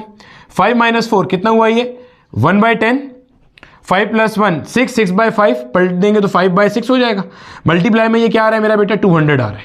जो मर रहा है मार दो भाई फिर से, 5 1 5 2 हो गया, सही है। मजीद सॉल्व करो, 2 1 2 1, ठीक है। ऊपर क्या बचा 100, अपॉन में क्या बचा 6, अंडर रूट ले लेंगे जाहिर है, क्योंकि यहाँ पे भी वी मिनिमम के ऊपर भी स्क्वायर ही है। 100 डिवाइड बाई 6, 100 का रूट बाहर निकाला तो क्या हुआ मेरा बेटा, 10 हो गया। 6 को रूट से बाहर नहीं आएंगे, 4 का रूट होता है 2, 9 का रूट होता है 3, तो ये जो 6 है ये 4 और 9 के दरमियान में आ रहा है, कुछ समवेयर अराउंड 2.4 के अराउंड आएगा। 4 का रूट 2 होता है, 2.4 समथिंग होगा। 10 डिवाइडेड बाई 2.4 होगा। अगर मैं इसे 2.5 ले लूँ, राउंड ऑफ कर दे तो ये कितनी आ रही है, कोई 4 मीटर पर सेकंड के अराउंड आ रही है वैल्यू। यानी कि जब तक आपके पास 4 मीटर पर सेकंड है तब तक ये फोर्स ऑफ फ्रिक्शन उसे एडजस्ट करेगा। जैसे ही इससे कम हो जाएगी तो अल्टीमेटली फिर ये एडजस्ट नहीं करेगा। पॉइंट क्लियर हो गया, समझ आ गई बात की। तो मेरा बेटा ये हमारा कॉन्सेप्ट था बैंकिंग ऑफ रोड का। मुझे उम्मीद है आपको पूरा कॉन्सेप्ट समझ में आ गया होगा। अकेली फोर्स ऑफ फ्रिक्शन क्यों इस काबिल नहीं होती, रोड्स बैंक क्यों किए जाते हैं, जब फोर्स ऑफ फ्रिक्शन और बैंकिंग का कॉन्सेप्ट मिलता है तो कैसे क्वेश्चंस बनते हैं। समझ आ गया भैया। मुझे लाजमी बताना कि क्या आपको समझ में आया और क्या आपने कोई नई बातें सीखी बैंकिंग ऑफ रोड्स में या नहीं सीखी।